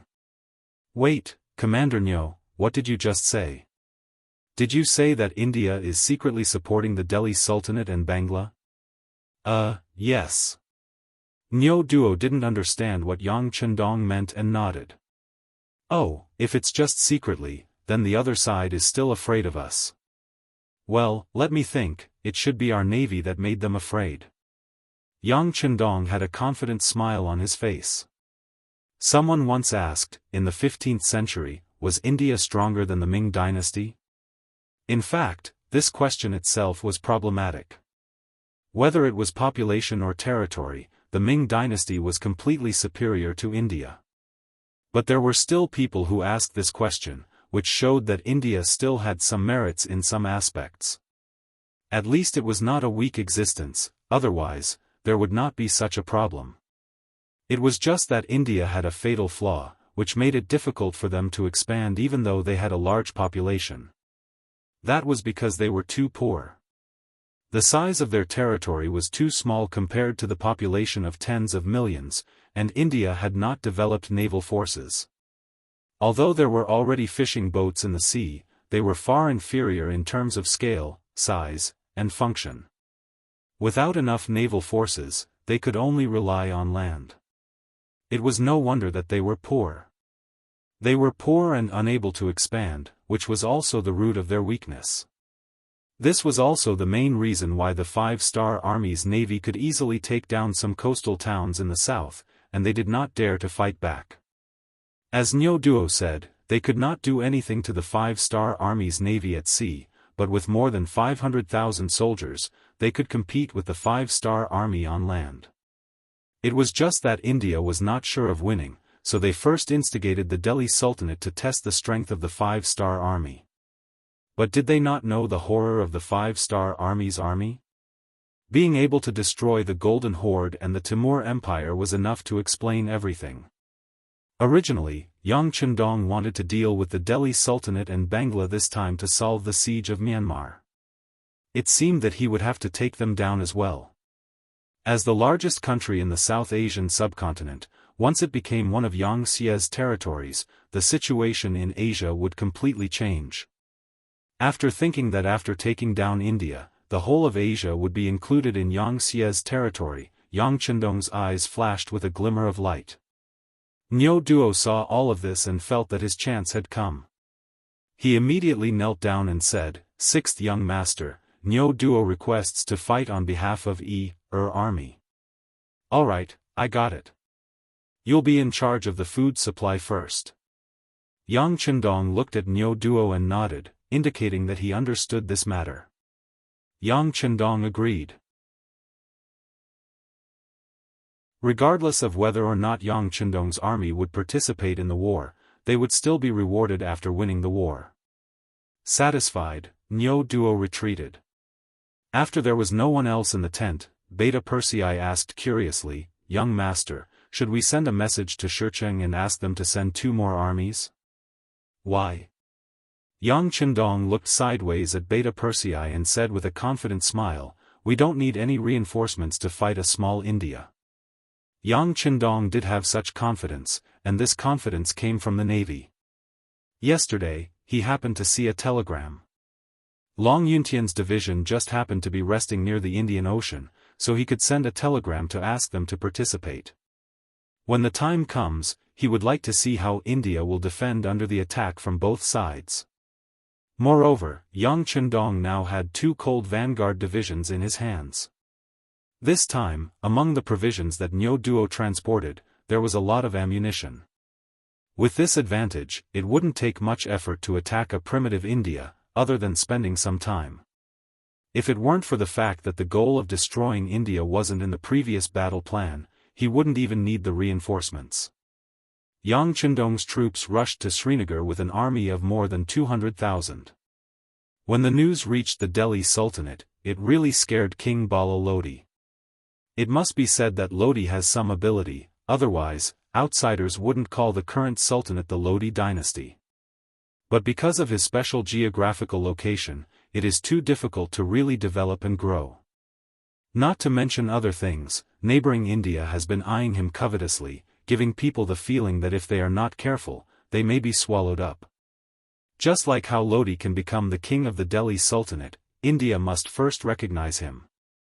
For this reason, he has also tried to get rid of the shackles imposed on him, but unfortunately, the territory is too small and the population is too small.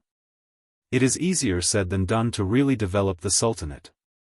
Now, not only does India keep an eye on him, the even more powerful Five-Star Army has been summoned, giving Lodi nothing but a headache. Previously, the great Khan of the Timur Empire, Amur, had sent an envoy. The general idea was that as long as Lodi was willing to help Bangla send troops to Yang Xie's Myanmar province, once they beat back the Five-Star Army, he would help them become even stronger and break away from the threat of India. It was precisely for this reason that Lodi, after careful consideration, decided to work with Bangla to send troops to Myanmar province. But not long after, the Timur Empire was destroyed. When he heard this news, Lodi was somewhat dumbfounded, and he began to regret his previous decision. Then, he received news that the main force of the five-star army was heading straight for Yusang, allowing him to relax a little. Then, he placed his hopes on Yusang giving the five-star army a hard time. If that was the case, they probably wouldn't come to deal with him. After all, he had contributed to the unification of Yusang and had lent troops to them. But he had never expected that in just a little more than a month, the main force of the five-star army would actually arrive at Srinka and appear in front of him. This truly frightened Lodi. He immediately sent someone to India's King Nehru for help and was willing to submit to him. There was nothing he could do. Compared to submitting to India, he could at least keep his title and property, and he could even have a chance to rebel.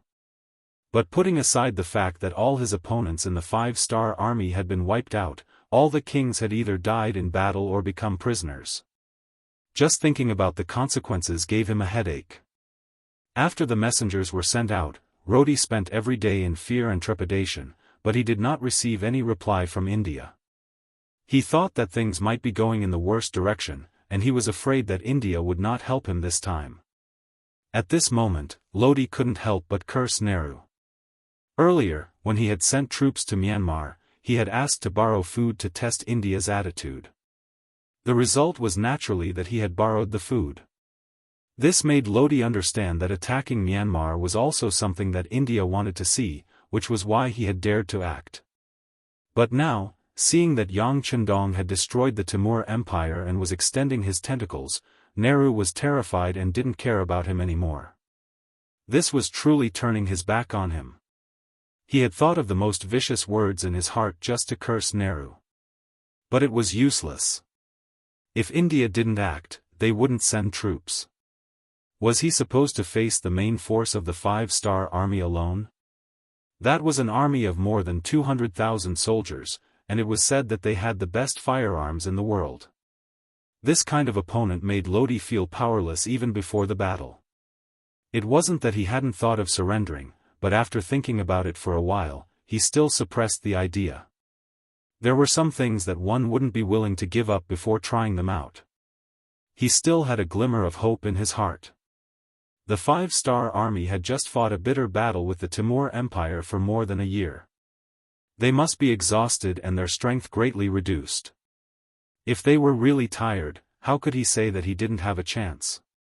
As long as they could fight against the five-star army, he believed that India would definitely send troops if there was a chance. In that case, wouldn't there be a chance to turn things around? Thinking about it, wouldn't it be an honor to be the first country to resist the attack of the five-star army? As for whether this idea was good or not, at this time, Lodi was completely confused by the Battle of Myanmar. This was because in this battle, other than the 7 divisions of the Cold Front sending a regiment to participate in the battle, the rest were third-rate local armies with mediocre combat power. It was precisely because of this that Lodi had the idea that the five-star army was mediocre. If they didn't have the world's most advanced firearms, they wouldn't be that powerful. With the intention of competing with the five-star army, Lodi ordered General Singhal to take 60,000 soldiers and camp in Lahore, west of Delhi, to stop the five-star army from entering the hinterland of the Sudan. Then, he sent someone to India to inform them of his military plans. He also sent someone to Bangla to ask for reinforcements. Even if he couldn't send reinforcements, he wanted to see if he could transfer back the 20,000 troops he had sent to Burma. It was just a small sultanate, so having 100,000 soldiers was actually not a small number. Previously, he had sent 20,000 soldiers to Myanmar with the Bangla army, so there were only 80,000 soldiers left in the country. After giving General Singhal 60,000 soldiers, there were only 20,000 soldiers left in the country, which was close to emptying out all of his assets. It had to be said that it was a mistake to place all of his hopes on the five-star army's expedition without being able to display their full strength.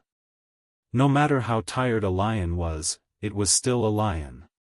It was far from being provoked by a seemingly healthy sheep.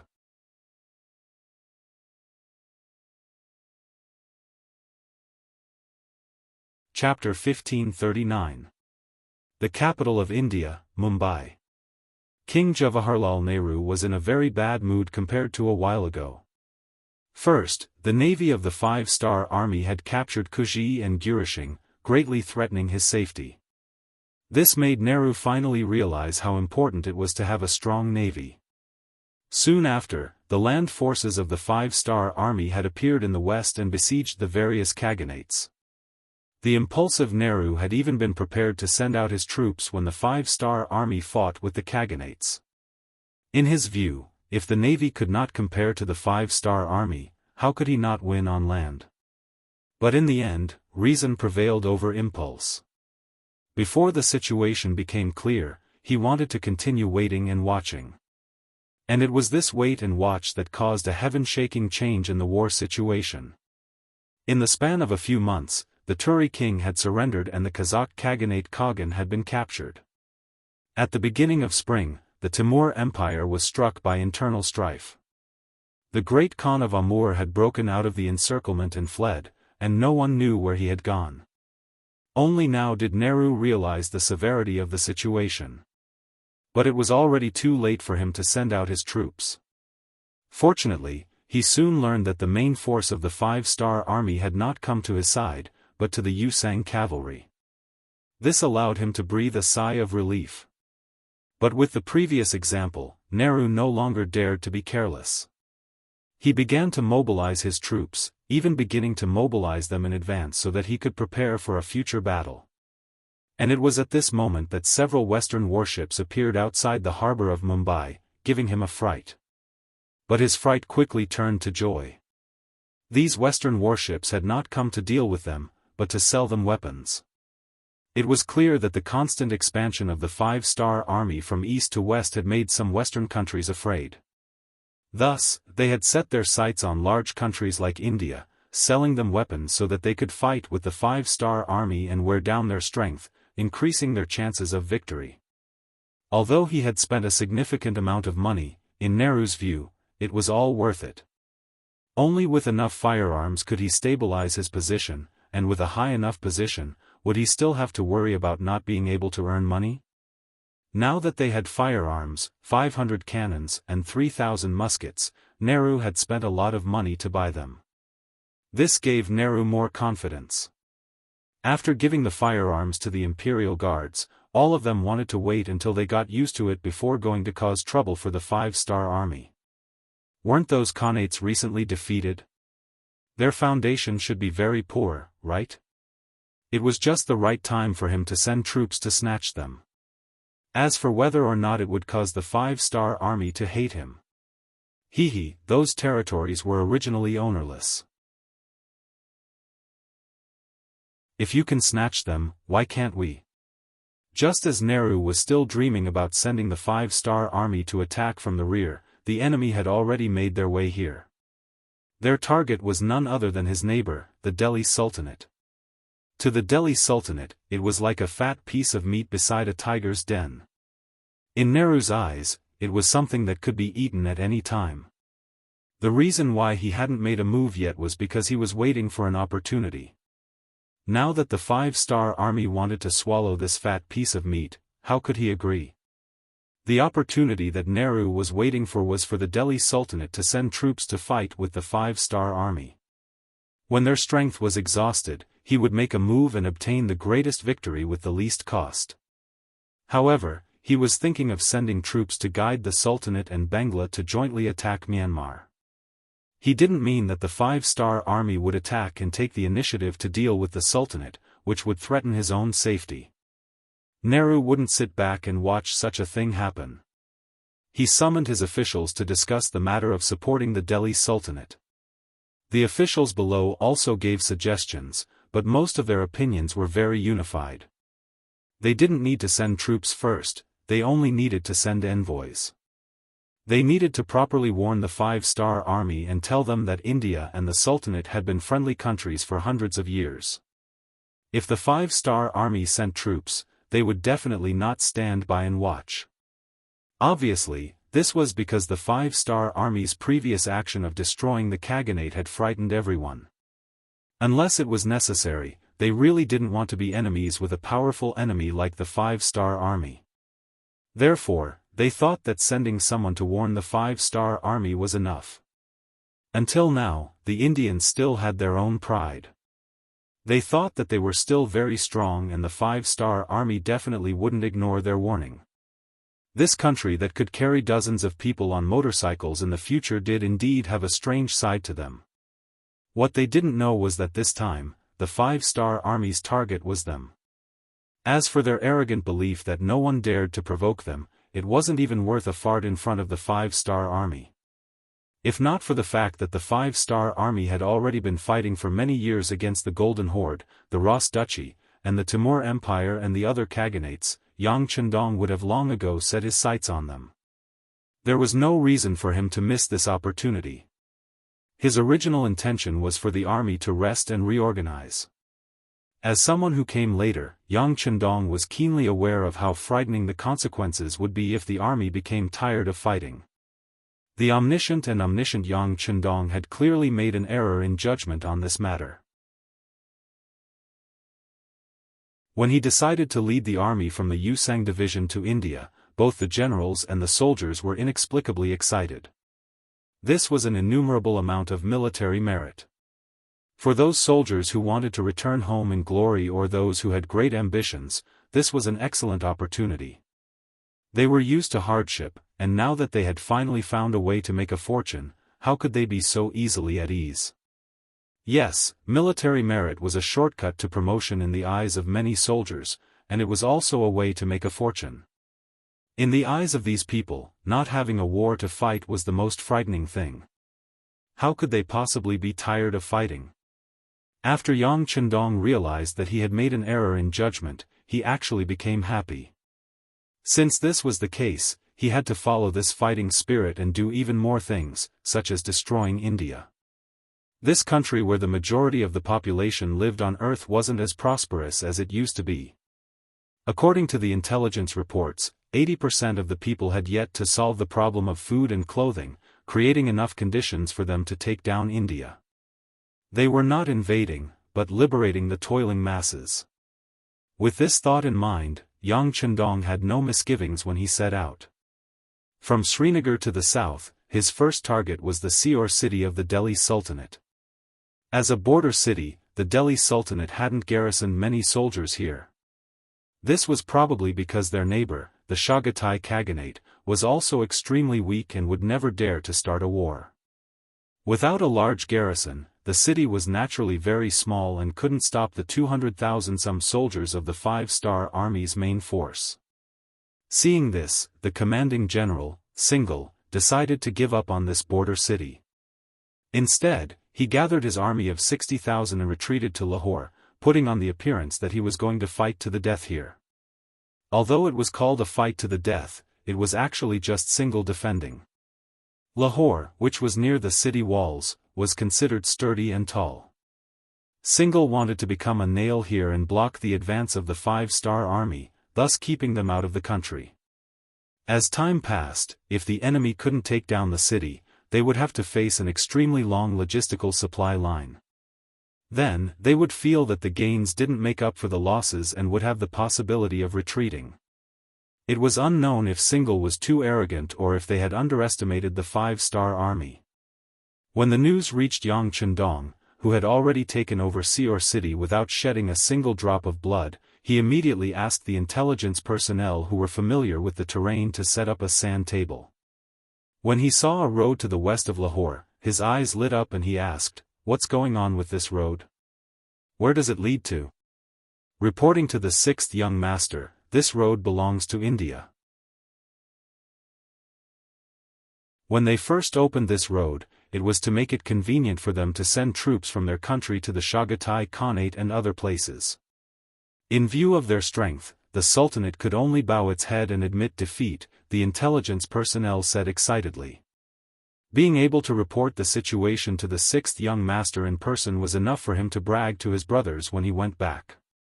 "Oh, ha ha ha. Hearing this, Yang Chendong couldn't help but laugh out loud. Previously, he was wondering if he could enter India as quickly as possible and catch the enemy off guard. He didn't think that there really was such a road, and it was even built by India themselves. This was really asking for trouble.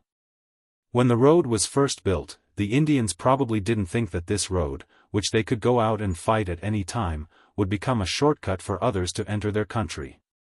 Okay, order the world's first cavalry army to be the left vanguard, and the new army to be the right vanguard. The two armies will choose this road to enter India first.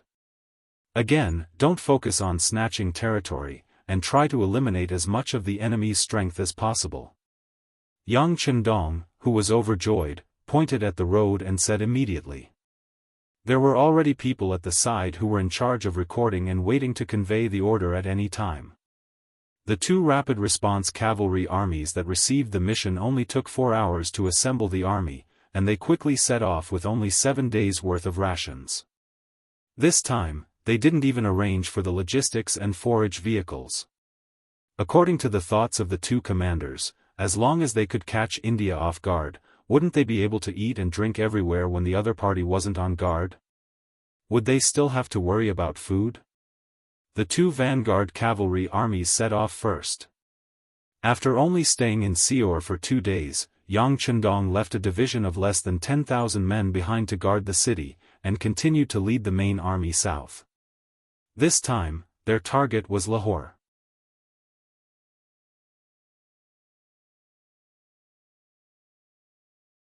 Chapter 1540.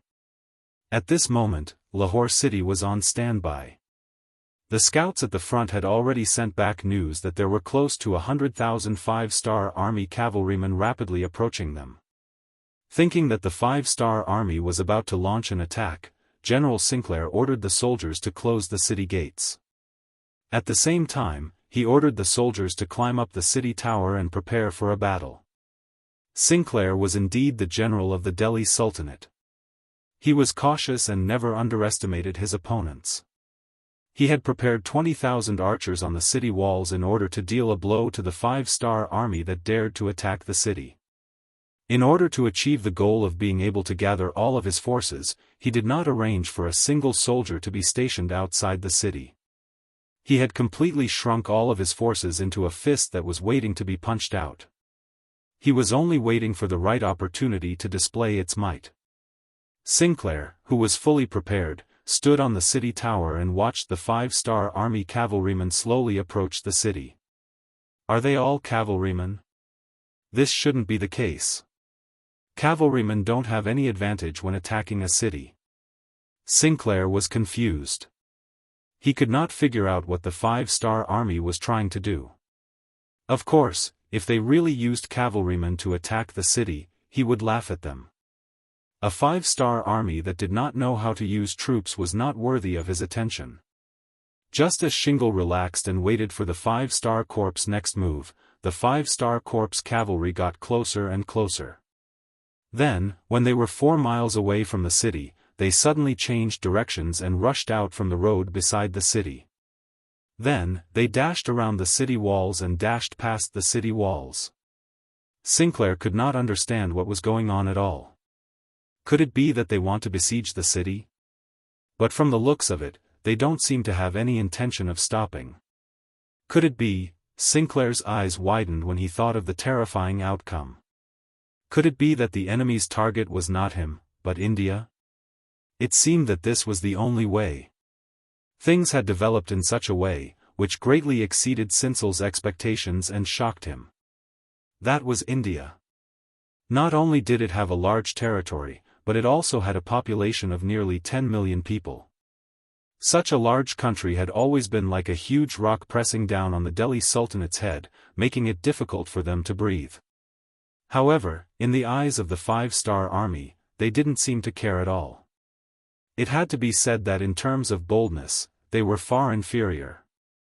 At this moment, he couldn't help but be pleasantly surprised.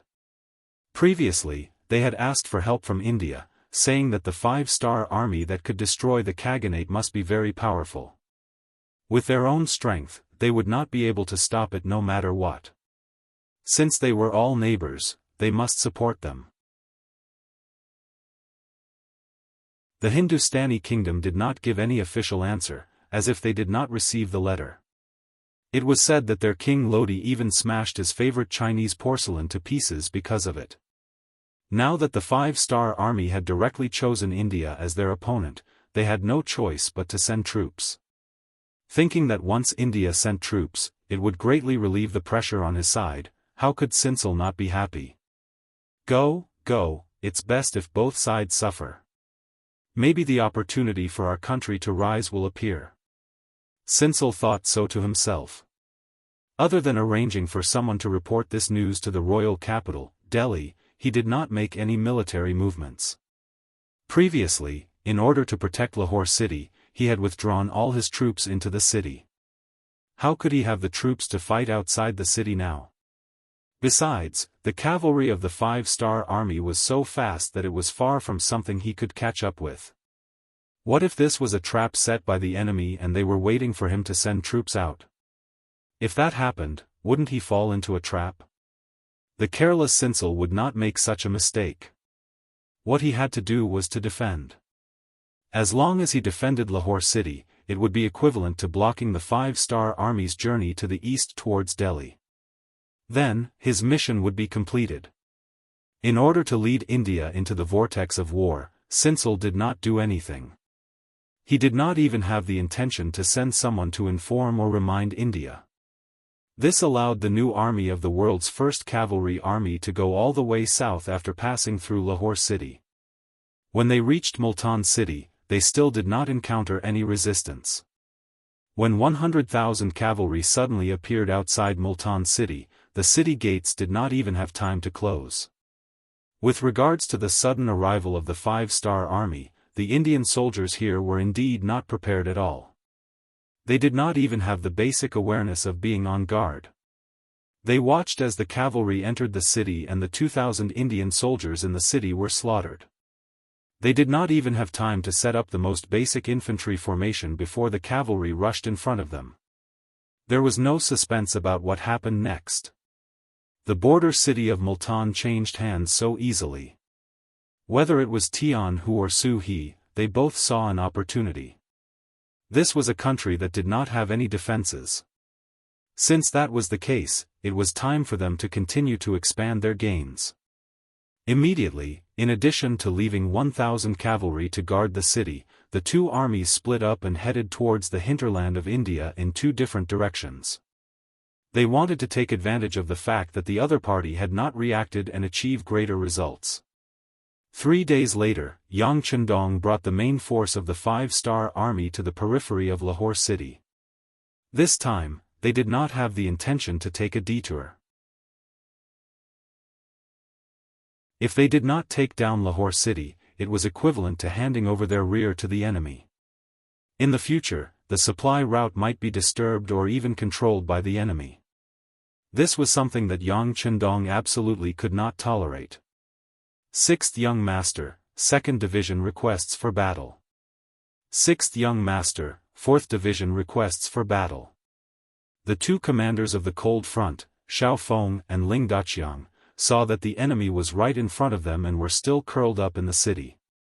They felt that their opportunity to show off had come. How could they let go of this opportunity? Save the cannonballs if you can. It is not easy to transport them from so far away. How about this, let the Air Force do it? Yang Chendong chuckled. His gaze did not fall on the two commanders. Instead, he turned to look at the commander of the Air Force, Tianyu. Compared to the cannonballs of the field artillery, the cost of the Air Force's petrol bombs was lower. After receiving the order, the commander of the Tianyu army was also excited. He stood at attention and promised, 6th Young Master, please rest assured. The Air Force will complete the mission. Yang Chendong nodded. Even the Golden Horde king of the Golden Horde could be destroyed if he wanted. It was just a small city like Lahore. He was full of confidence in the Air Force. After giving Tianyu a look of trust, Yang Chendong's gaze fell on the two commanders of the Cold Front. You too should also go and prepare. It will not be long before the enemy breaks through. That will be the time for you to show off your power. Remember, capture them alive if you can. We do not have enough manpower right now. Yes. Xiao Feng and Ling Daqiang did not show any disappointment. Capturing captives had always been their strength. As for not being able to get the credit, it could not be helped. After all, the Air Force could fly in the sky. After the 5-star army arrived, they began to make preparations. But because it was already late, and considering the problem of the hot air balloon taking off and being surrounded on all sides, they had to rest for the night. On the city tower of Lahore, Shingle looked bitterly at the 5-star army's encampment that stretched for more than 10 miles outside the city. They finally came, and as soon as they arrived, they surrounded the city and put on a determined look. Did they not know that Lahore would not be easy to attack under his long-term preparations? Weren't they worried that if they stayed here for too long, once the Indian army reacted, not only would the 100,000 cavalrymen be chased out, but the more than 100,000 5-star soldiers outside the city might also be chased out? Forget it. Since you must attack the city, let's see who has more means. Shingle shook his head and walked down the tower. At this moment, he did not have much worry in his heart. In his view, although the 5-star army had more people than him, they did not have enough of an advantage. Under his early preparations, it was really impossible for these people to attack the city. Thinking of the bows, arrows, kerosene, sleepers, boulders, and other things that he had prepared in the city, he was relieved. That night, Shingle had a good sleep. In his dream, he saw the 5-star army failing to attack the city. In the end, the Indian army finally reacted and chased the 5-star army away. In the end, the dream was still a dream. At dawn, the guards woke him up. After breakfast, Shingle walked up the tower in his general's armor. He knew very well that the 5-star army would definitely launch a siege today, but he did not know if it was mainly to test the waters or if they would really attack fiercely. He had heard that the 5-star army used powerful artillery, but he did not know how destructive those things were. Shingle, who did not even know the power of artillery, was indeed a little ignorant.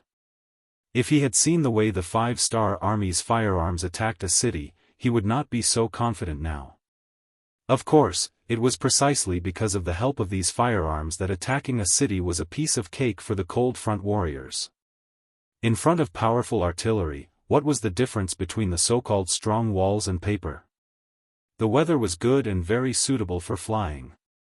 In the morning, Division Commander Sun Lixing commanded a total of 50 hot air balloons to rise into the sky. He also personally boarded a hot air balloon and commanded the battle from the sky. The territory of Lahore was not very large. There were only 60,000 soldiers and less than 100,000 civilians. It was not worth using too many hot air balloons. These 50 hot air balloons were enough. Military supply de Ming will be finished next month. I guarantee that it will be finished at least 3 to 4 chapters a day. Please read it without worry. The new book, Duke Fierce, will be officially published on the novel website today. You are welcome to read it. At the same time, please bookmark, recommend, and click the new book. Your support is the greatest encouragement to the prodigal son.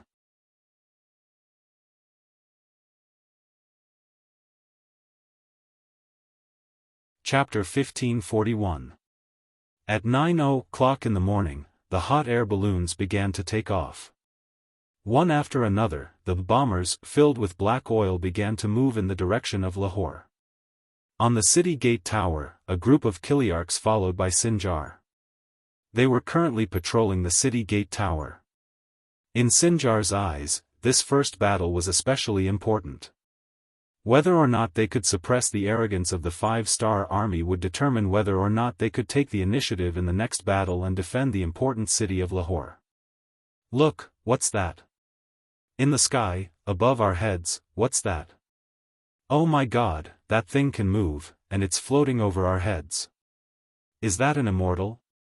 When the hot air balloons appeared in the sky above Lahore, there were all sorts of shouts from the Sudanese who discovered all this. Due to the close distance and the influence of the Han culture, the appearance of these hot air balloons made many people mistakenly believe that an immortal had appeared. At this time, Sinjar also looked up at everything in the sky at this time with a puzzled look in his eyes. The Air Force had only been used against the Golden Horde and the Ross Duchy before. Because the distance between the two sides was too far, this matter had not reached Sinjar's ears. At this moment, he only looked at the sky curiously, not knowing what exactly it was. But instinctively, Sinjar felt that this thing was somewhat dangerous. It didn't matter if he didn't know. Division Commander Sun Lixing would soon let them know the power of this thing. When most of the hot air balloons reached the designated position, the flag bearer beside him put down the red flag in his hand, indicating that they could freely attack. The Air Force soldiers, who had been impatient for a long time, immediately threw wooden barrels from the hot air balloons onto the ground one after another. At this time, looking from the ground at this time, it really looked like the bombers of the future dropping bombs. After the wooden barrels were thrown down from the sky, lit matches were also thrown down from the sky one after another. In the face of all this, the Sudanese in the city still looked at all this with puzzlement. In their eyes, the lethality of the wooden barrels was extremely limited. They were too small in size and had low damage. They were even more threatening than the primitive catapults. Of course, this perception would soon be overturned. When the wooden barrel fell to the ground, a large amount of black liquid flowed out.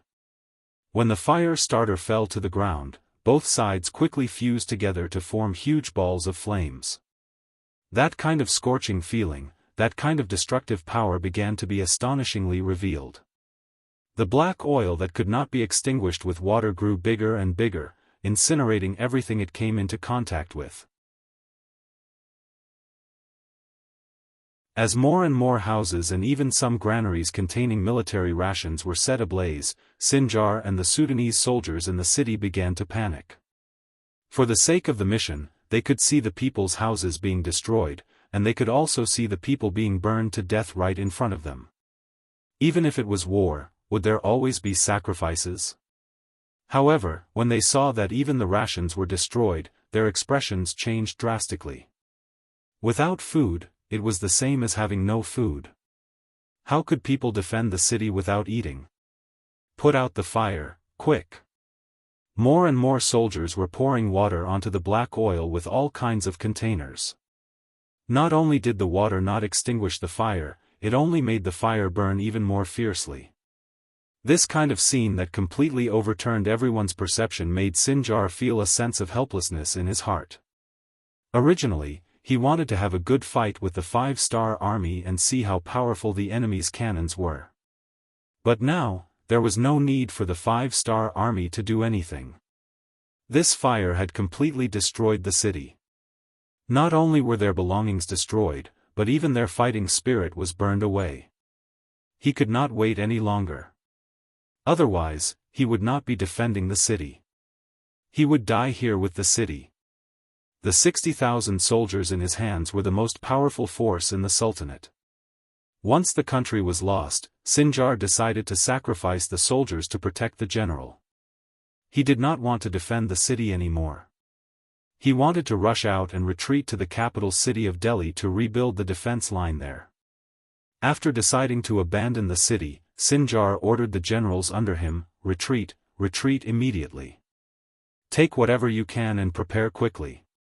The generals, whose fighting spirit had long been burned away by the fire, did not object when they heard the military order. Everyone dispersed and began to assemble their own armies, preparing to choose the nearest city and charge out. Considering that the outside of the city was already surrounded by the 5-star army, no one knew which was the safest. Sinjar simply did not arrange a path for everyone to rush out. He wanted to see if the 5-star army could stop them. How many people could they stop? It's about time. Everyone, get ready. The soldiers of the 5-star army who were guarding the 4 cities saw the raging fire in Lahore and began to prepare to prevent the enemy from rushing out. Yang Chendong's arrangement was very simple. Under the premise that they did not know which city gate the enemy would rush out from, he divided the 2 divisions of Cold Vanguard into 4 groups. There were at least 2 Cold Vanguard regiments in front of each city gate. Behind them were cavalry soldiers with sabers in their hands. As long as the Cold Vanguard soldiers used their muskets to scare the enemy, the cavalry soldiers would rush out to capture the captives.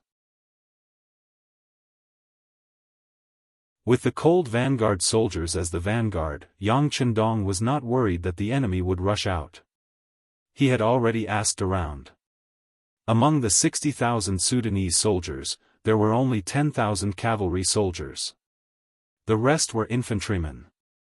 Infantrymen did not have the ability to move quickly. As for the 10,000 cavalry soldiers, if they really rushed out, the 2,000 black cavalry soldiers beside him would teach them a lesson. At this point, Beta Persei had already prepared with Qiu Vi, Dao Shao, Ba Daojiang and the others. Yang Chendong was sure to take down the 60,000 Sudanese soldiers. The only difference was how many captives they could capture in the end. Sinjar, who was completely unaware of this, was already preparing to rush out of the south gate with 10,000 cavalry soldiers. The reason why he chose the south gate was intentional. If he had to choose to return to the capital, the east gate was undoubtedly the closest. However, he did not choose it because he wanted to catch the 5-star army off guard. As long as he rushed out of the city, he would only need to adjust his direction slightly to turn east and rush back to the capital. With 10,000 cavalry soldiers, he rushed out while the fire was still burning in the city.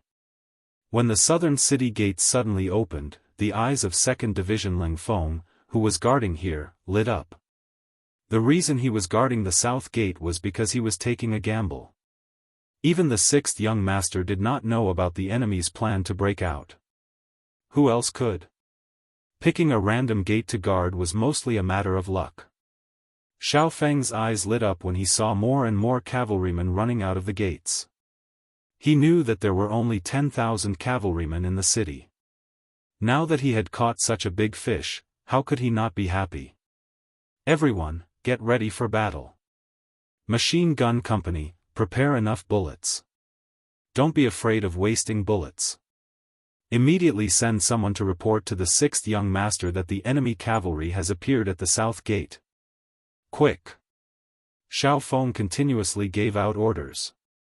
He also walked to the front of a heavy machine gun and placed his finger on the trigger. He was ready to enjoy himself. Among the cavalry soldiers, Sinclair was completely unaware of all this. Even though he saw the 5-star army when he opened the gate, he did not hesitate to give the order to attack. Since there were 5-star army outside the 4 cities, he just had to choose the enemy in front of him to attack. Charge! 10,000 cavalrymen poured out of the city gate, forming a huge aura. It was said that more than 10,000 soldiers were boundless. When these 10,000 cavalrymen formed a line and overlapped each other, the impression they gave off could be described as majestic. If it was a timid person, not to mention counterattacking, it would already be considered good if they could stand there without trembling. However, when the same formation was placed in front of the experienced soldiers of the Cold Vanguard, it was like a child's play. They did not forget that the 6th young master led 2,000 black cavalry soldiers and defeated 100,000 Baiming Liaodong heavy cavalry soldiers. That was what the Cold Vanguard soldiers should have done. After that incident, many people were envious of them. If the 6th young master could defeat 100,000 cavalry soldiers with 2,000 soldiers, wouldn't it be too easy for them to defeat 10,000 soldiers with 4,000 soldiers? Therefore, none of the soldiers showed any fear when facing the enemy cavalry. On the contrary, they were all filled with battle intent. They only felt that the enemy had sent too few cavalry soldiers. As the commander, Xiao Feng was also very excited. When he saw that the enemy cavalry had all left the city and started charging, he shouted to the messenger beside him, order the artillery battalion to fire. Scatter the cannons and fire 2 shots at the front. Disrupt the cavalry formation. The reason why cavalry had a crushing advantage against infantry soldiers was because of their collective charging formation. With the advantage of speed and endless charging force, there were very few infantry soldiers who could resist them. The purpose of the cannons was to disrupt the enemy's formation and suppress the advantage of cavalry soldiers to the lowest point. When that happened, they could do whatever they wanted. After receiving the order, the messenger quickly turned around and ran. The artillery battalion had already taken out the cannons from the wooden boxes and were waiting for the order to fire. On the other hand, the 10,000 cavalrymen led by Sinclair were still clueless. They continued to charge forward using the most primitive method. You're tuning in to the UnparalleledSwordWill YouTube channel. Don't forget to subscribe and join us on this journey to catch the most captivating stories.